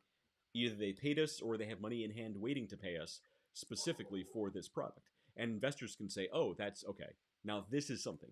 Earlier, if you would have talked to us sooner before you had these, you're just another idea that's waiting to come out. This means that they're actually real, genuine, tangible interest in your product. Yeah, and it's great. So let's go ahead with that lovely, completely unscripted. West had no idea. I didn't know you were going to talk about that. It fully unscripted part of the show. Let's dig into the core topic tonight, which is how smart brands or big brands. You're on, dude. Go ahead and say the thing. You're on. It's Hey, sorry, what were we talking about? It's how big brands we're create talking demand before it exists. So this is actually something I've been thinking a lot about. So my company, Flashpoint Safety Systems, we're all the way up to the production phase. All development's completely done, and we're looking for ways to build the brand, build awareness of the brand, build demand for our products. And it's difficult to do that, not only when you're brand new, but also when you have a brand new type of product that's never existed before. In this niche of the market. Now, if you have a $1 billion or multi-million-dollar installation that can afford much higher end equipment, a similar technology does exist, but for residential settings, for smaller settings, it's never existed before. People just have no idea that you can have early detection platforms for lithium-ion batteries. So it got me thinking, how to build demand for something that's never really existed before. Well, so we're going to talk about how big brands have done the exact same thing. And the conversation I had earlier, I think it was this week. It was definitely this week with David. Got this ball rolling about how to build demand, build interest. So you think about iconic brands. They often start with the perception of a product, not the scale of the product, right? So a big part of what we're going to talk about is, guess what? Social proof. Social proof. Which is something we've talked about. Which is something we've talked about on this show many times. Yes. Which is the idea that a crowd attracts a crowd. A random person on the internet posting a review of a product, saying, "Hey, this product is great. I love X, Y, and Z about it, but A, B, and C could do some improvement. But overall, it's a really good product." Guess what? That random person's review, one second, David, that random person's review that you've never met that person before in your entire life is going to mean a lot more than me coming and telling you, "Hey, I got a great product. I promise it's awesome." Because it's in my best interest to say it's awesome. It's like your mom telling you you're cool. It doesn't really mean the same thing. Thanks, Mom. Or every week saying, hi, baby boy. Hello, baby boy. Every week. Exactly. Yes. So social proof actually means a lot more than people associated with the brand. So that's a big part of what we're going to talk about. So sorry, go ahead, David. He's talking about his plans then. Well, I was just saying right there that you had, the reviews that we give every week on the show for the booze and whatnot that we are drinking. You're drinking Tin Cup out of a Blanton's bottle over there. But Tin Cup is perception. Yeah, tin cup is and here's the thing, and we have a friend. His name's Mick, and he was telling me a story once, and this is a little bit of a deviation from our core topic, but it does feed into the perception part of it. So stay with me because it's all about the perception. And I'm telling somebody else's story. His dad, they're gin drinkers, right? So, and they would used to come up to his dad's we'll call it lawn chair, right? And then they would get a drink of gin, and he always had a bottle of Tanqueray. But in the bottle wasn't Tanqueray. It was a lower cost because people would come up and just keep, getting drinks of gin. So he did it on purpose. The mixed dad said, he's like, I'm going to put in a lower cost gin, and because it was in the Tanqueray bottle, our Tim Blanton's over there, the people would think of it that way. So I would say, in even the scenario you're in right now, that if you didn't tell someone that was Tin Cup, in Most their people would never mind, know. they're never going to know. Now, people who know And Blanton's would know, but most people would never know. And they think, oh, I'm drinking a high-end yeah, booze. It tastes great. even people who know, this is, oh wow, ooh, tangent night for Dave. I've been kind of good lately, but there's another guy has a YouTube channel called ADHD Whiskey. Now, can you imagine why that appeals to me? It's literally So, just no, it's birds not and cats ADHD running whiskey. around, It's how to and then drink. the It's occasional It's whiskey. called How to Drink. Guy's named Greg. How to Drink. And he did a taste test one time, and his producer, the person that helps him out with the show there and gets things going, he did a taste test of bourbons under, like, there that was literally bottom shelf bourbon taste test. Oh, interesting. And Okay, I haven't seen that before. Okay. the producer threw in a Pappy 25 No or way. That's or a awesome. Pappy or a Pappy I love 12, that. Pappy 12 or Yeah. Pappy 25. How much One of the would a bottle Pappies. of Pappy 12 go for? Up here, American Pappy market. 12 goes for it's the family reserves $1,200, so $800 a Pappy 12 up here. Okay, so go on to the story. So they threw in a Pappy 12. It's Pappy 12 or Pappy 12. I don't think it was 25. I think it was Pappy 12. And he destroyed it, that it was swill. I mean, he Oh, man. gave such an Yeah, because they were bottom shelf bourbons. They were not sure. supposed to be good bourbons. Yeah. And he was like, I'm going to have to take this out. There's no way I can actually talk this bad about Pappy's. There's no way. And he had no clue what it was. And then when she revealed that, that she had gigged him with the Pappy's. So that perception Yeah. is very powerful, from the Tanqueray, from the Pappies, to West's Tim Blanton's over there, to something that everybody should go back and watch, the episode that we did of Palesi. Right. The perception matters. So explain stirring Palesi up is, that. by the way, because people don't know. Sorry, go ahead. Oh, Palesi. For those of you guys who didn't see the episode about Palesi, it is Payless shoes. They rebranded not rebranded. They created a marketing event that was not associated with the name Payless, but it was under Palesi. Palesi. All right. And it was a thing, I think it was done out in Vegas. And they brought in tons of fashion. May have been Manhattan. It was one of Manhattan or Vegas. Fashionable city. Yeah, big event. They brought in all these fashion influencers, and they're holding up their shoes. They're like, "Hey, look at this right here. You can tell this is quality. This is supple. This is great. This is." And meanwhile, they're literally just straight out of the box Payless shoes. Right.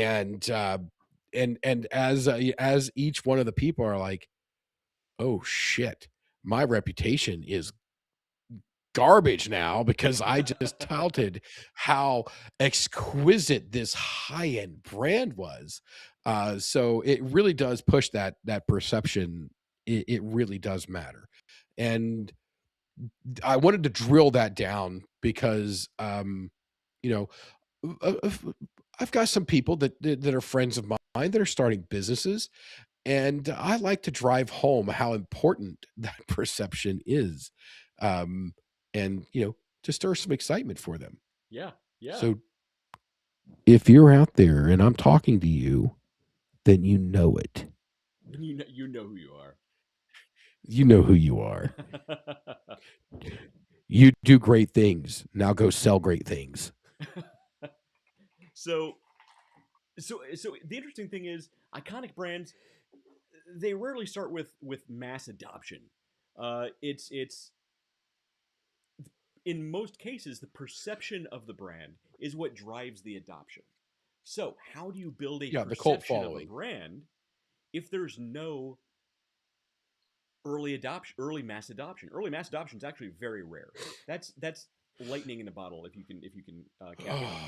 So one example, and this isn't even in my notes. This is one off the top of my head. Do you remember Fubu Brands? Fubu. So Fubu I do. got started. I forget the guy who started Fubu. I think it was anyway. What he did to actually get Fubu going, he was selling these T-shirts out of the trunk of his car. And he's like, random Joe Schmo walking down the street in certain neighborhoods wearing a branded Fubu shirt. That's not going to get mass adoption from anybody. So what he did is he started going to big rap events, big inner city events of musicians and famous people in that genre of targeted marketing. Targeted market. He didn't market them. No, what he did is he actually found the people who were in charge of the They events. are the market. He targeted them. Well, he knew his market. It's Fubu. It's for us by us. It's a very specific niche. He knew his niche, and he's a great businessman now. So he actually went to these events, and he got in touch with the people who were running the events, got in touch with the artists, the musicians at these events, the rappers and whatnot, and he said, "Hey, you know what? Free product, all you want, every single thing that I have, you can take it. Just wear one thing on stage. That's it. Just wear one T-shirt at one event throughout this entire tour. You can have all you want." And people did. Guess what? It all took is one or two mid-tier to lower high-tier artists wearing one of his T-shirts one time, and Fubu became Fubu. That was like, it may not be much now, but like during the '90s, Fubu was huge. It was massive, a massive brand. And he was one of the Shark Tank guys, I think. I have no clue. Shark Tank guys. Anyway, I was not one. I was not one of the us's. I was not one of the us's. Yeah, he was not. The for us by us, we were not included in that, David. Yeah, I was not there. I was not the target audience on that, and that's fine. You're not going to be the target audience on most things. So, but what he did was he got a foot in the door of social proof. Fashion makers were what he was. Fashion brand. It was Fubu. Fashion makers. He got the social proof of the people who counted. Social proof is huge. Humans instinctively look for others to decide what matters. And it's not that people instinctively are followers. I think most people actually are. Most people are sheep. That aside, that sort of nihilistic view aside, it's built into our DNA. We evolved to look to other humans to see if there's danger on the horizon, to see if this fruit is safe to eat versus this thing over here. It's built into us to... Oh, you're laughing at something. Elvis, thank you so much. I didn't see the comment. So he didn't comment. It is absolutely AI gold. He had AI. I don't know if I can. I can't. I'll put it up on the screen here. I'll put it up on the camera up here. You can maybe see it. He had an AI do our show here. Okay, I didn't. I'll have to get a better look at that. I can't see what's going on. Yeah, I'll send it over to you. But it's good. It's I like it. Anyway, yeah, I'm good with it. Thank you. It's built into us to instinctively look to others to decide what's good and what's bad. So when something appears to be popular, when something appears to be adopted by somebody that we look up to, we're more likely to see value in that product. Few people want to be first, but because most people want to join something that's already popular. That's why bandwagons in sports are such a big thing. It's a real thing. People follow the bandwagon. So here's a great example. And by the way, Elvis, I really am looking forward to seeing what you sent, David. Let's see. But here's a perfect example. So have you heard of a guy named Frank Sinatra? Frankie. So there Fly might be me so at to the. I can't sing tonight. there may be a little Sinatra Saturdays thing happening at. Yes, Sinatra Saturdays, Carnegie, the Carnegie Lounge in Manhattan. Highly recommend. You got to get reservations super early, like months in advance. Um, I get myself on the wait list because if I ever if I've only been on clips of it, but if I ever actually get the cleared for the full event, I don't care. I'm up here in Syracuse. They'll let me know in enough time. Usually the day before. I'm going to New York City. I'm going to go see New York Sinatra City. Saturdays because it is New York City, baby. I'm sorry, I say Manhattan a lot. Sinatra, yeah, man. Sinatra is great. I'll tell you what. For those of you guys who have, he just put it in the chat. Oh no, it's on my chat. Never mind. It was on your chat. It's not in the yeah. main chat. Elvis, drop it in the chat below here so we can see it. If you have a pool, okay. If you have a swimming pool out back, the Rat Pack, just put the Rat Pack music on and float around. There is no better day that you will ever have than listening to the Rat Pack as you just bob around your pool. I love it. It's great. It's wonderful. That's my gift to everyone out there. All right, go ahead. I do love Sinatra. Frank Sinatra, but tell me about Frank Sinatra. So when Sinatra was first getting started, guess what? He was not immediately adopted. He was just another crooner. People didn't really know who he was or really care for him. He was just not automatically adopted like you would expect with Frank Sinatra as he's perceived today. So here's what happened. His team, he hired a PR team. His agent hired a PR team. They hired actors. Frank Sinatra actually had to hire actors, place them in the audiences of his performances to begin screaming, going crazy. And guess what? When these few fans in big quotes, began screaming, going crazy. That's what we pay Elvis for. Exactly. Other people in the audience started doing the same thing. And before you knew it, the whole crowd was going crazy because these few paid actors were doing just that. That's the interesting thing. So, and again, you'd never think Frank Sinatra would have to pay actors to come and be excited for his music, but that's what happened. And look what happened to him. That's a real thing. Here's another one. Red Bull. Can you imagine what Red Bull did?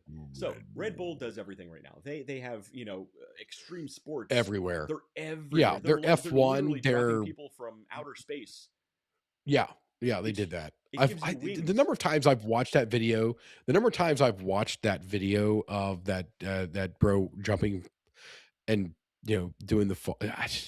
Right. It's embarrassing, to be honest. I've probably 15, 20 times I've watched that in its entirety. I'm not talking like, hey, he jumped and it cut scenes. No, I'm talking in its entirety, up and down. Right. It's like 15 times. It's crazy, but it's freaking cool. It got jumped from space. And that's what Red Bull's doing now. Awesome. Before Red Bull was Red Bull, nobody was drinking it for its flavor. Let's be honest. It tastes like liquid Pez. It is an acquired taste. But nobody's drinking Red Bull for the flavor. So here's what they did. So they actually went to large events, musical events, sporting events, everything that was within the reach of their target audience. They went there and they left empty cans everywhere, all over the place. They filled trash cans with empty cans. They left them on the ground. That's awesome. Because it made people. That is absolutely genius. Right. They made that is genius. I love that. Good job. People were saying, what is going on with all these cans of, what is this, Red Bull? There's a ton of this stuff. I gotta try this. Literally. And it worked. That's literally how does that work out in the meeting, right? Hey, boss, I got this idea for marketing. What is it? Mass littering. Exactly. But mass littering. Let's do some mass littering, and they're gonna love it. Right. But I get it. I mean, from a psychological standpoint, clearly these people partied hard as hell on Red Bull. Exactly. That's exactly it. So, and again, I did not know that. It's good stuff. Yeah. I learned something today. Here's one more. I don't know who Joe Malone is, but apparently it's a luxury brand. So, launching inside of Bergdorf Goodman. I'm not sure who. So it's apparently a high-end luxury store. Bergdorf Goodman, with no marketing budget, zero marketing budget, but they want to be a luxury brand. That's what they're launching into. They're not building up from anything lower, which would have been a whole different initiative. Joe Malone, who owns the Joe Malone brand, paid people, in fact, to carry her empty bags around this store, and then out and around the surrounding cityscape. She actually hired people to carry empty bags, so that way people would see this bag and say, "Oh, what is it? What is?" They're coming out of Bergdorf Goodman with a Joe Malone bag. What is this? And at one point, she was even asked, why are you people carrying around your empty bags? And she said exactly what we're saying, to build interest, so that people see the bag in this store and they associate us with luxury. They see well-dressed, well-meaning, good-looking people with our product. And we see the same thing a lot of times when brands will hire models to wear their product around. On a very lower end scale, much lower end scale, Abercrombie and Fitch. Abercrombie and Fitch, all the employees are required to wear Abercrombie and Fitch clothes. Now, for a long time, they were very exclusive about who they hired. Like, if you were like near model quality, they should have. You could be a they should have maintained employee at Abercrombie. Now, they need to stick to that. Yeah, they need to stick. They need to stick that. Well, they got. They need to bring back that. They need to bring back. They got. Well, I mean, so take the lawsuits. It's worth it. Freaking, but go back. Go back. Now, I'm too big. I can't fit into a single damn thing they have. I mean, hell, their gloves are probably too small for me. But the idea is, I'm not marketing. I'm not targeting this. So get rid of it. Get rid of it as a sales associate and then just apply it and put all the positions as a model. Yeah. Or an actor. Yeah. So that way you can put those terms on it and they can't sue you for it. Hooters should have done that. Anyway, yeah, I mean, there's a reasons for that. There's ways to work the game, the system to make it happen. But yeah, that driving is interest, and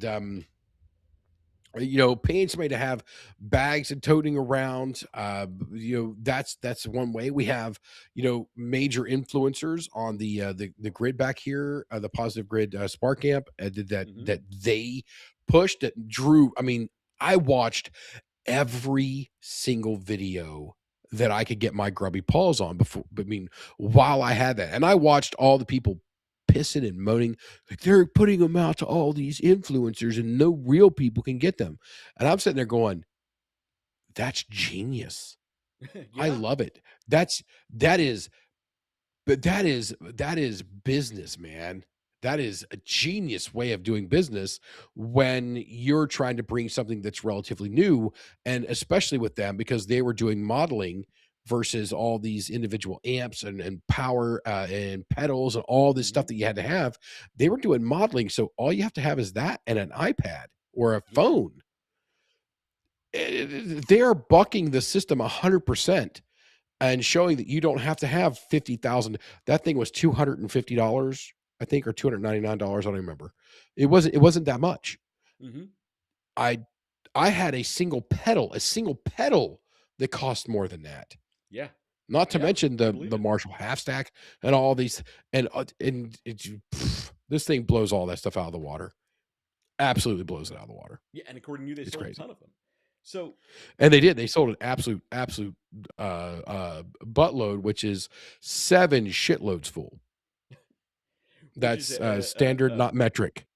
Well, is near equivalent to a metric shit ton. But yeah, so yes, visibility often precedes validation. What that means is a crowded room is way more interesting than an empty room. People see a crowded room, they want to go to the crowd. Nothing attracts a crowd like a crowd. Very, very interesting. The buffet. A sold-out product is more valuable than one that's fully stocked, because people get FOMO. People not only get FOMO, they see a big crowd waiting for something like, I don't... Lots of people think that thing is good. I got to get one of those. A sold-out product is actually more valuable than the one that's fully stocked. That's one of the reasons. This is actually a real thing. I didn't think about that until I just said that sentence in my head. This is a real thing. Oh, yeah. Do you notice every single Christmas there's a shortage of video game systems? People rush and they run and they get into fistfights at Walmart at 3 a.m. trying to get the latest video game system. And you think to yourself, well, why didn't Sony just make more of this? Or why didn't Nintendo just ship out more of these? Could they not have made they more? have them. They have they them. have them. They Yes, deliberately they have them. they deliberately short stock these products to build demand, to build FOMO. That's a real thing. When people get into fist fights over a video game system at Christmas, that gets press. And that gets national press, and people see that and they say, I got it. If I could find one of these, I want one. And people end up paying 5 times more on eBay for the exact same product. It builds more FOMO, builds more demand. This is a real thing. You're talking about Blanton's right there. I'm sure they do the same thing. So I'm talking. This is a generalization of whiskey, and as a whole, the whiskey boom is over. The crazy whiskey boom is over. A few years ago, it was hard to find even mid-tier whiskeys. Very hard. Now it's not. It's very easy to get the stuff, but we're still hunting down certain bottles. We're still very, iffy and spotty here and there. And then you read that XYZ place is shutting down this line because their warehouse is backing up. Yeah. So the retailers who are paying this now, the MSRP on it, because their MSRP, this goes to margins as well. Okay. So they used to sell this bottle at $65 and they were still making money, but now they're able to sell it at $102. And all of that money, the difference between, that's 100% margin. So they don't want the retailers, the people that are buying the product to put on the shelves, the distributors, the people that are buying it from the manufacturers or the distillers, they don't want this stuff to be plenty, because each one of them have a margin that has been expanded dramatically over the past 4 years. That's a big part of it too. That they don't want that market correction. They want to keep it up there. So we have artificial shortages or artificial scarcity. Yeah. And that's what's driving, in this market, that's what's driving this is the whiskey, is artificial scarcity. So the same idea for Christmas time, hey, let's create an artificial scarcity so that we create demand, and then we'll release enough to make all of the numbers, all of our projections throughout the end of the year. And then because we're going to get the IOU side of it on January, February, we're going to be able to release those and still capture that elevated margin.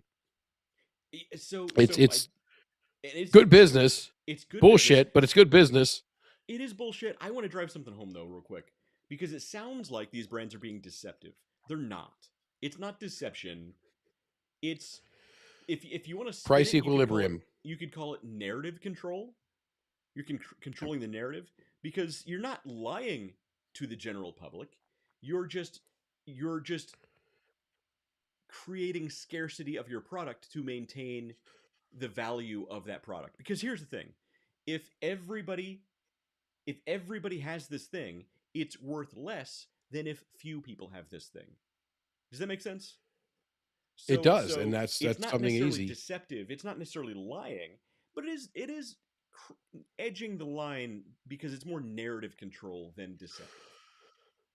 It could be, but in any case, I boil it down to price equilibrium. All right. Sure. There is the businesses, a company cannot set the price. They cannot.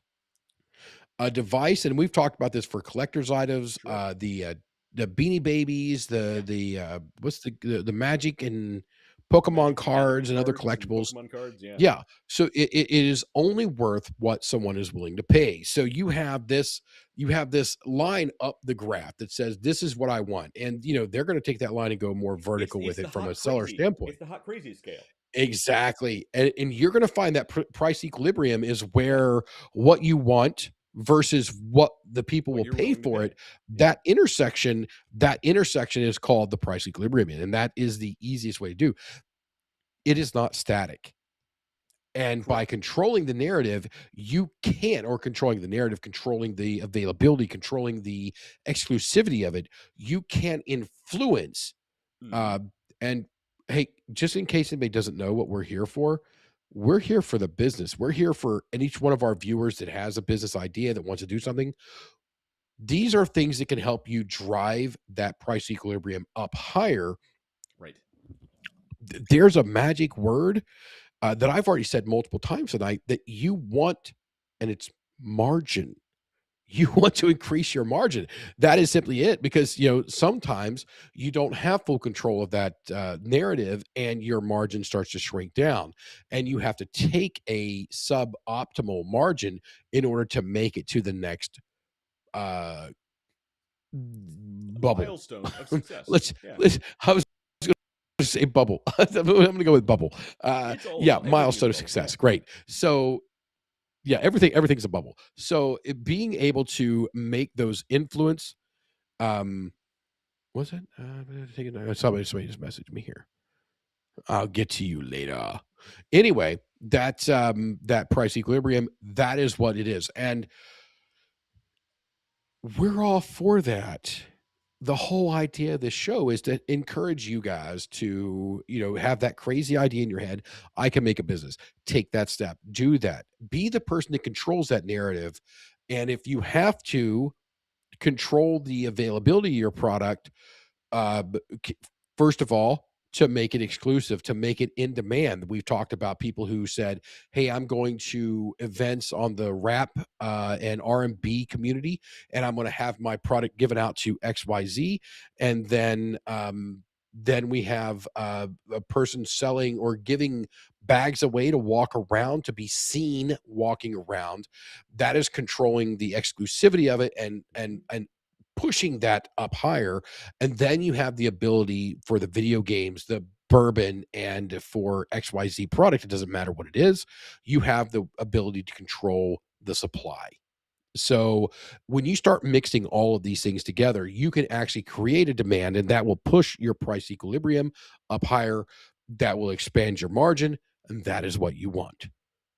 That's exactly it. And you actually, so for those who might be hearing or seeing this and thinking, you know what, it sounds deceptive. If you really respect your customers, you want to give them the best price possible. Here's something to remember: in a race to the bottom, nobody wins. Nobody wins. When you lower your prices to rock bottom prices because maybe you're trying to be altruistic and you want to do the best thing possible for your customer. Guess what? Your margins aren't where they're supposed to be. Your company's going to fail. Your company's going to fail. You need the margins so you can be successful. You can build the better things. You can give better prices later to your customers on a larger scale. Don't be afraid to pull a profit.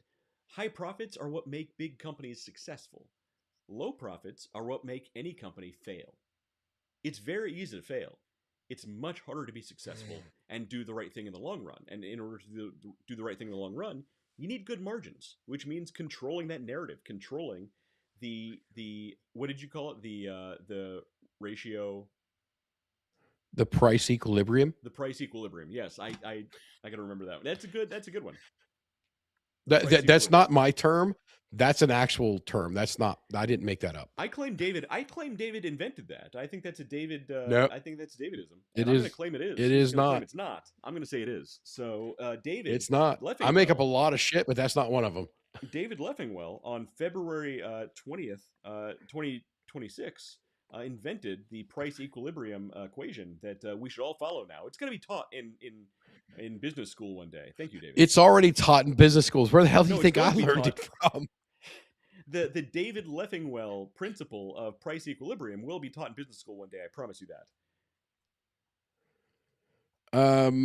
It should be. I mean, even though the idea, the terminology is not, it does not belong to me.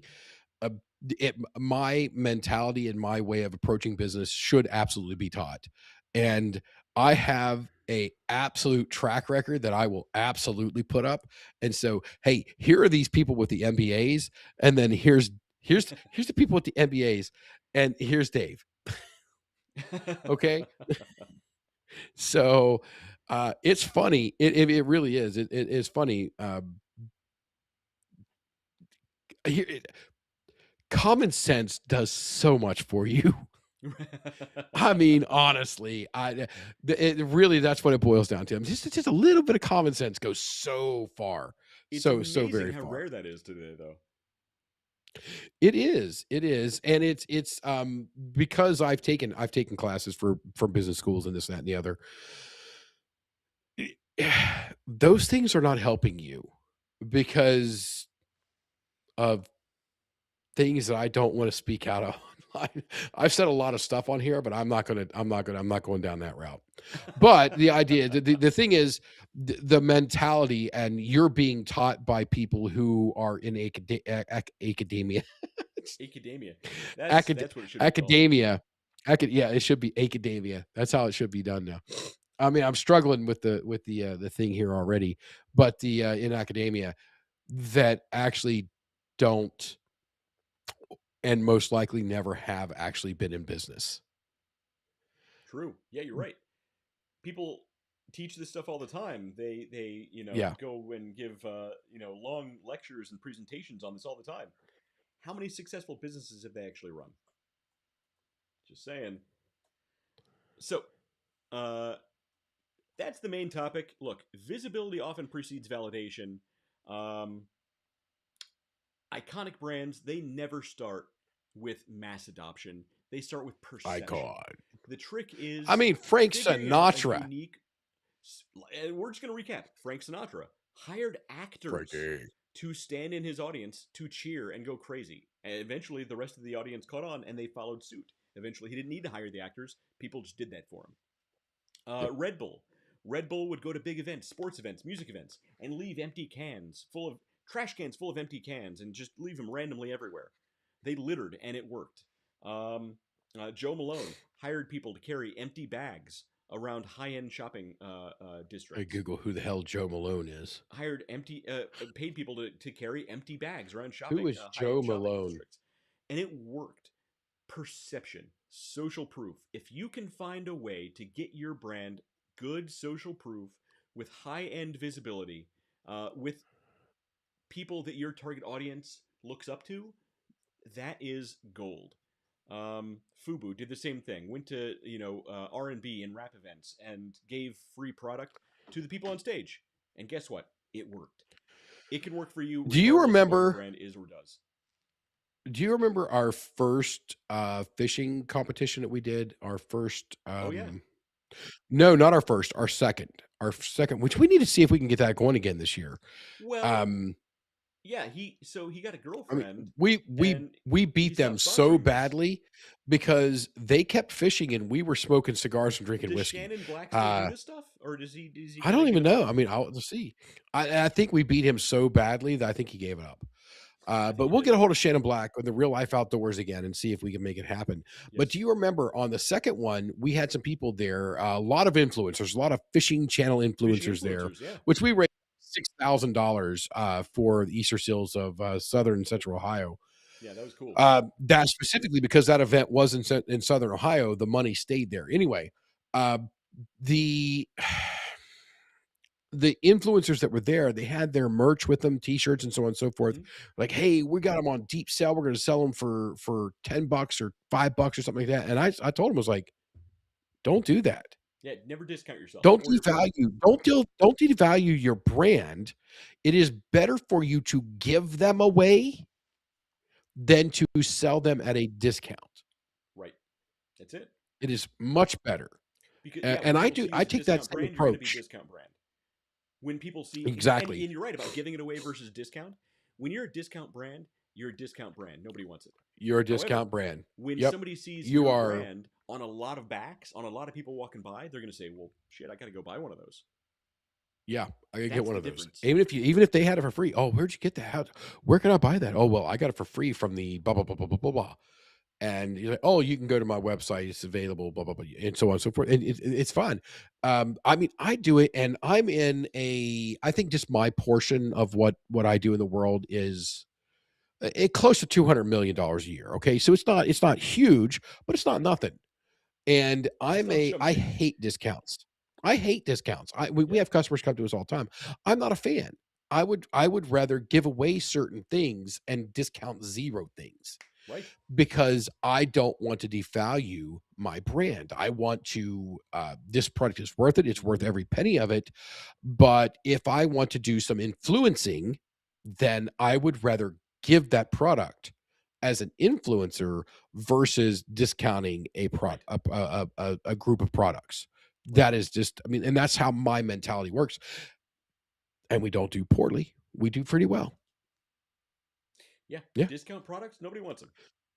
Race to the bottom. You've said it already tonight. Race to the bottom. Nobody wins. That's it. We've said it on this show. We've said it on this show no less than a dozen times. Yeah, we need that T-shirt, and we won't give it away. Yeah, we won't. You can buy it for $1,000 a piece. We'll never discount. That's the one you will always have to pay for. Full price. We'll put them on the website. We're going to mark them at $5,000 a piece, just as proof. Exactly. And if one just person as proof. buys one, thank you. Yeah. All right. So that was the main topic. I think it's a pretty good topic. David got me thinking after he explained the speaker that he has in the background there, and I'm actually going to adopt a lot of these principles myself with our product at Flashpoint Safety Systems, and I'll let you guys know how it goes. That speaker right there. Not the raccoon. The raccoon is custom art made by Angela Hard out of Central Ohio. Angela Hard, right there is the artist on that. She does really good wildlife paintings. She does great. She does great work. That's I think that's charcoal. That's a charcoal. Charcoal. And yeah, she's good. I talked to Mike, which is her son, and a dear friend of mine. I said, it didn't have to be a big painting. It didn't have to be anything. I said, I want something with her signature on it. So that's the raccoon's what I got.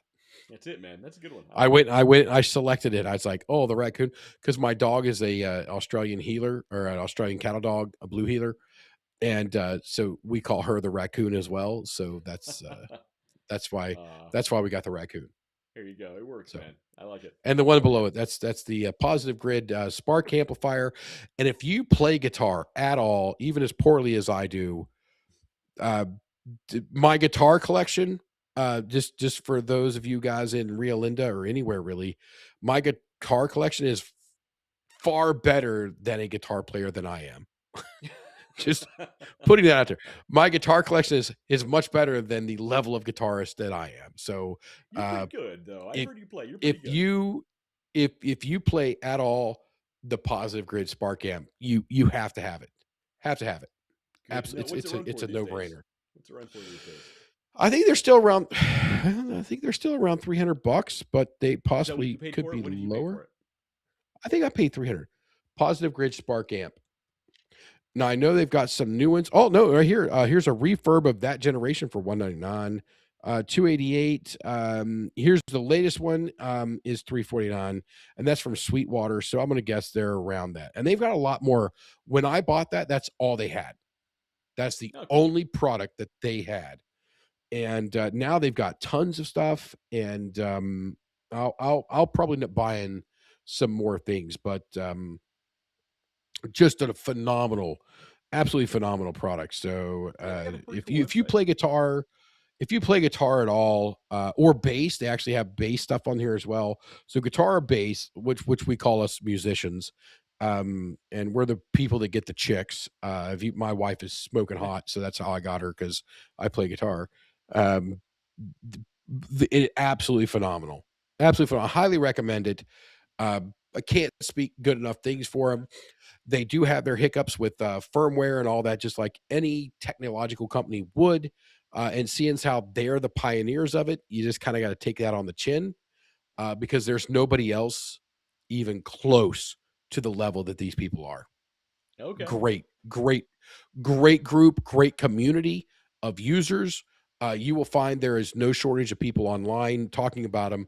And as far as influencer marketing and building that buzz, which is one of the things that impressed me most about them, was how they drove demand pre-production.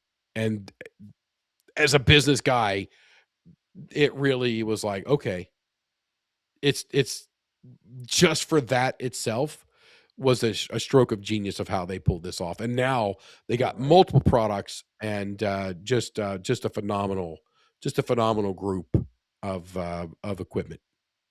Yeah, they have a cool website. Yeah, you guys can all see me checking out their tech stack to see what they built their website with. It looks like they built it on Shopify. Yeah, that's a cool website. I like it. They have a pretty cool product.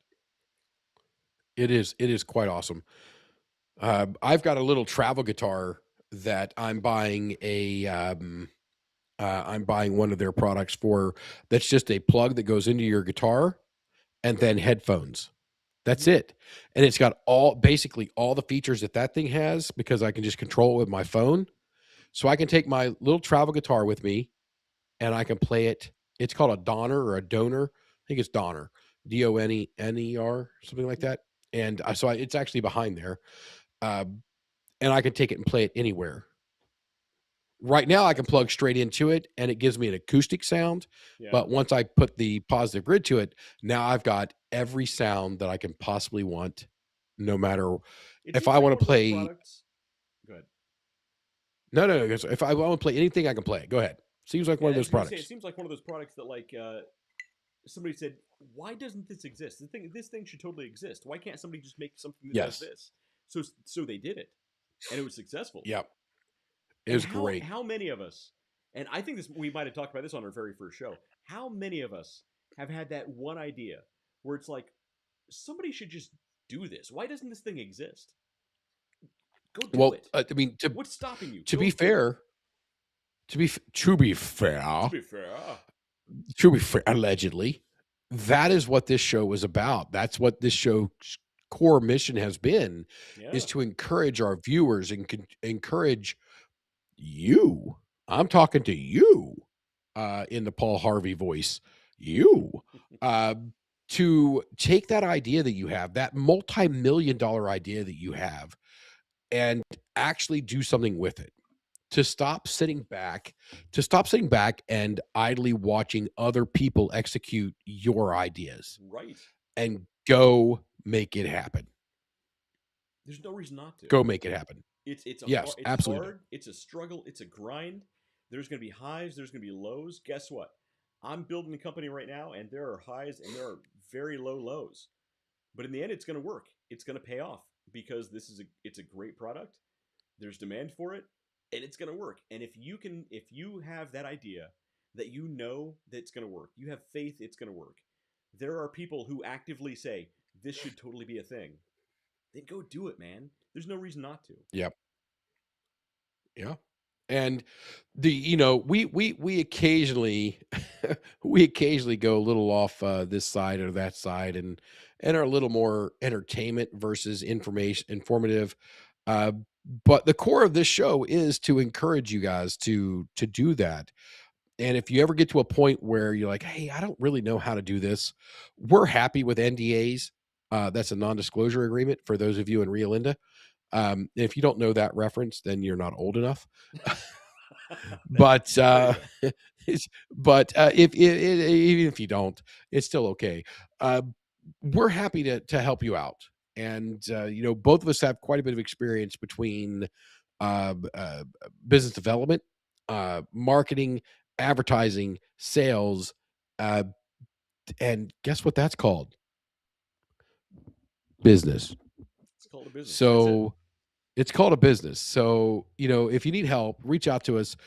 We've helped a couple of companies along the way, and very happy to do so. There's a couple of them I'd like to check in on and kind of see how they're doing. But don't sit back. Don't sit back.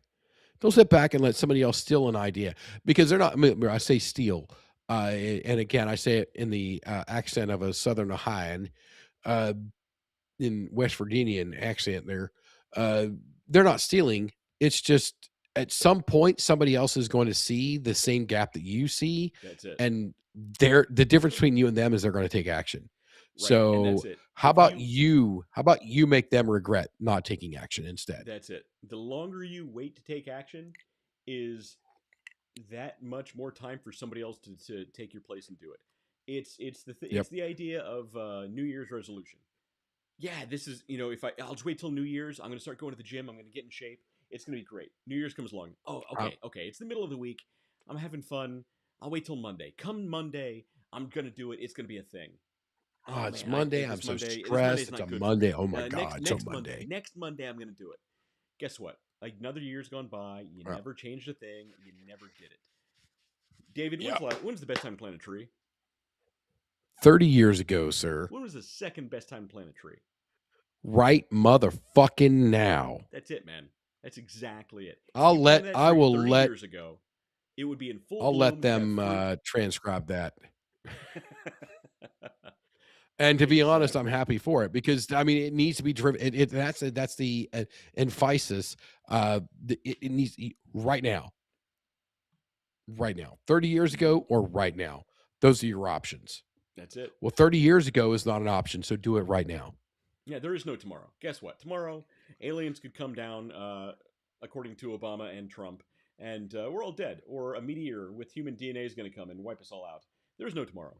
Yeah. Do it today or don't. Do it today or it's never going to happen.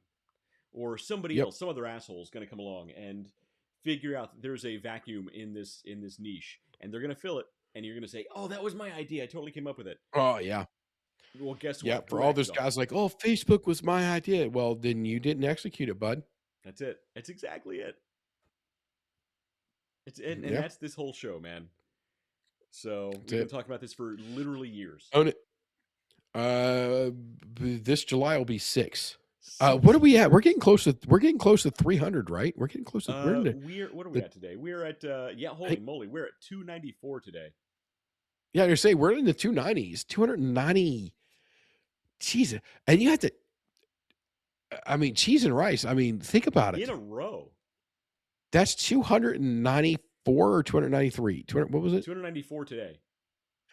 294 weeks in a row we've been doing this. In a row. Yeah, that's a lot. I mean, it's a lot. A lot of angry wives. That is a lot of annoyed spouses while we're on vacation. Yeah, we're on vacation, setting out on balconies, doing this, being on a cruise or in a hotel. I mean, I've got pictures where they were, a floor down and looking at me and taking a picture where I'm sitting out on the balcony. I think we were in Clearwater, Florida. I've got pictures of the wife snapping a picture of me out on the balcony of a cruise ship.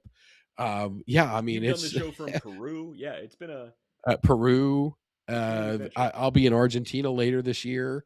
I'll be doing the show from there. I mean, it's a thing. And, the people ask me like, well, do you guys make any money off this? Like, well, we intentionally don't try to monetize this channel intentionally.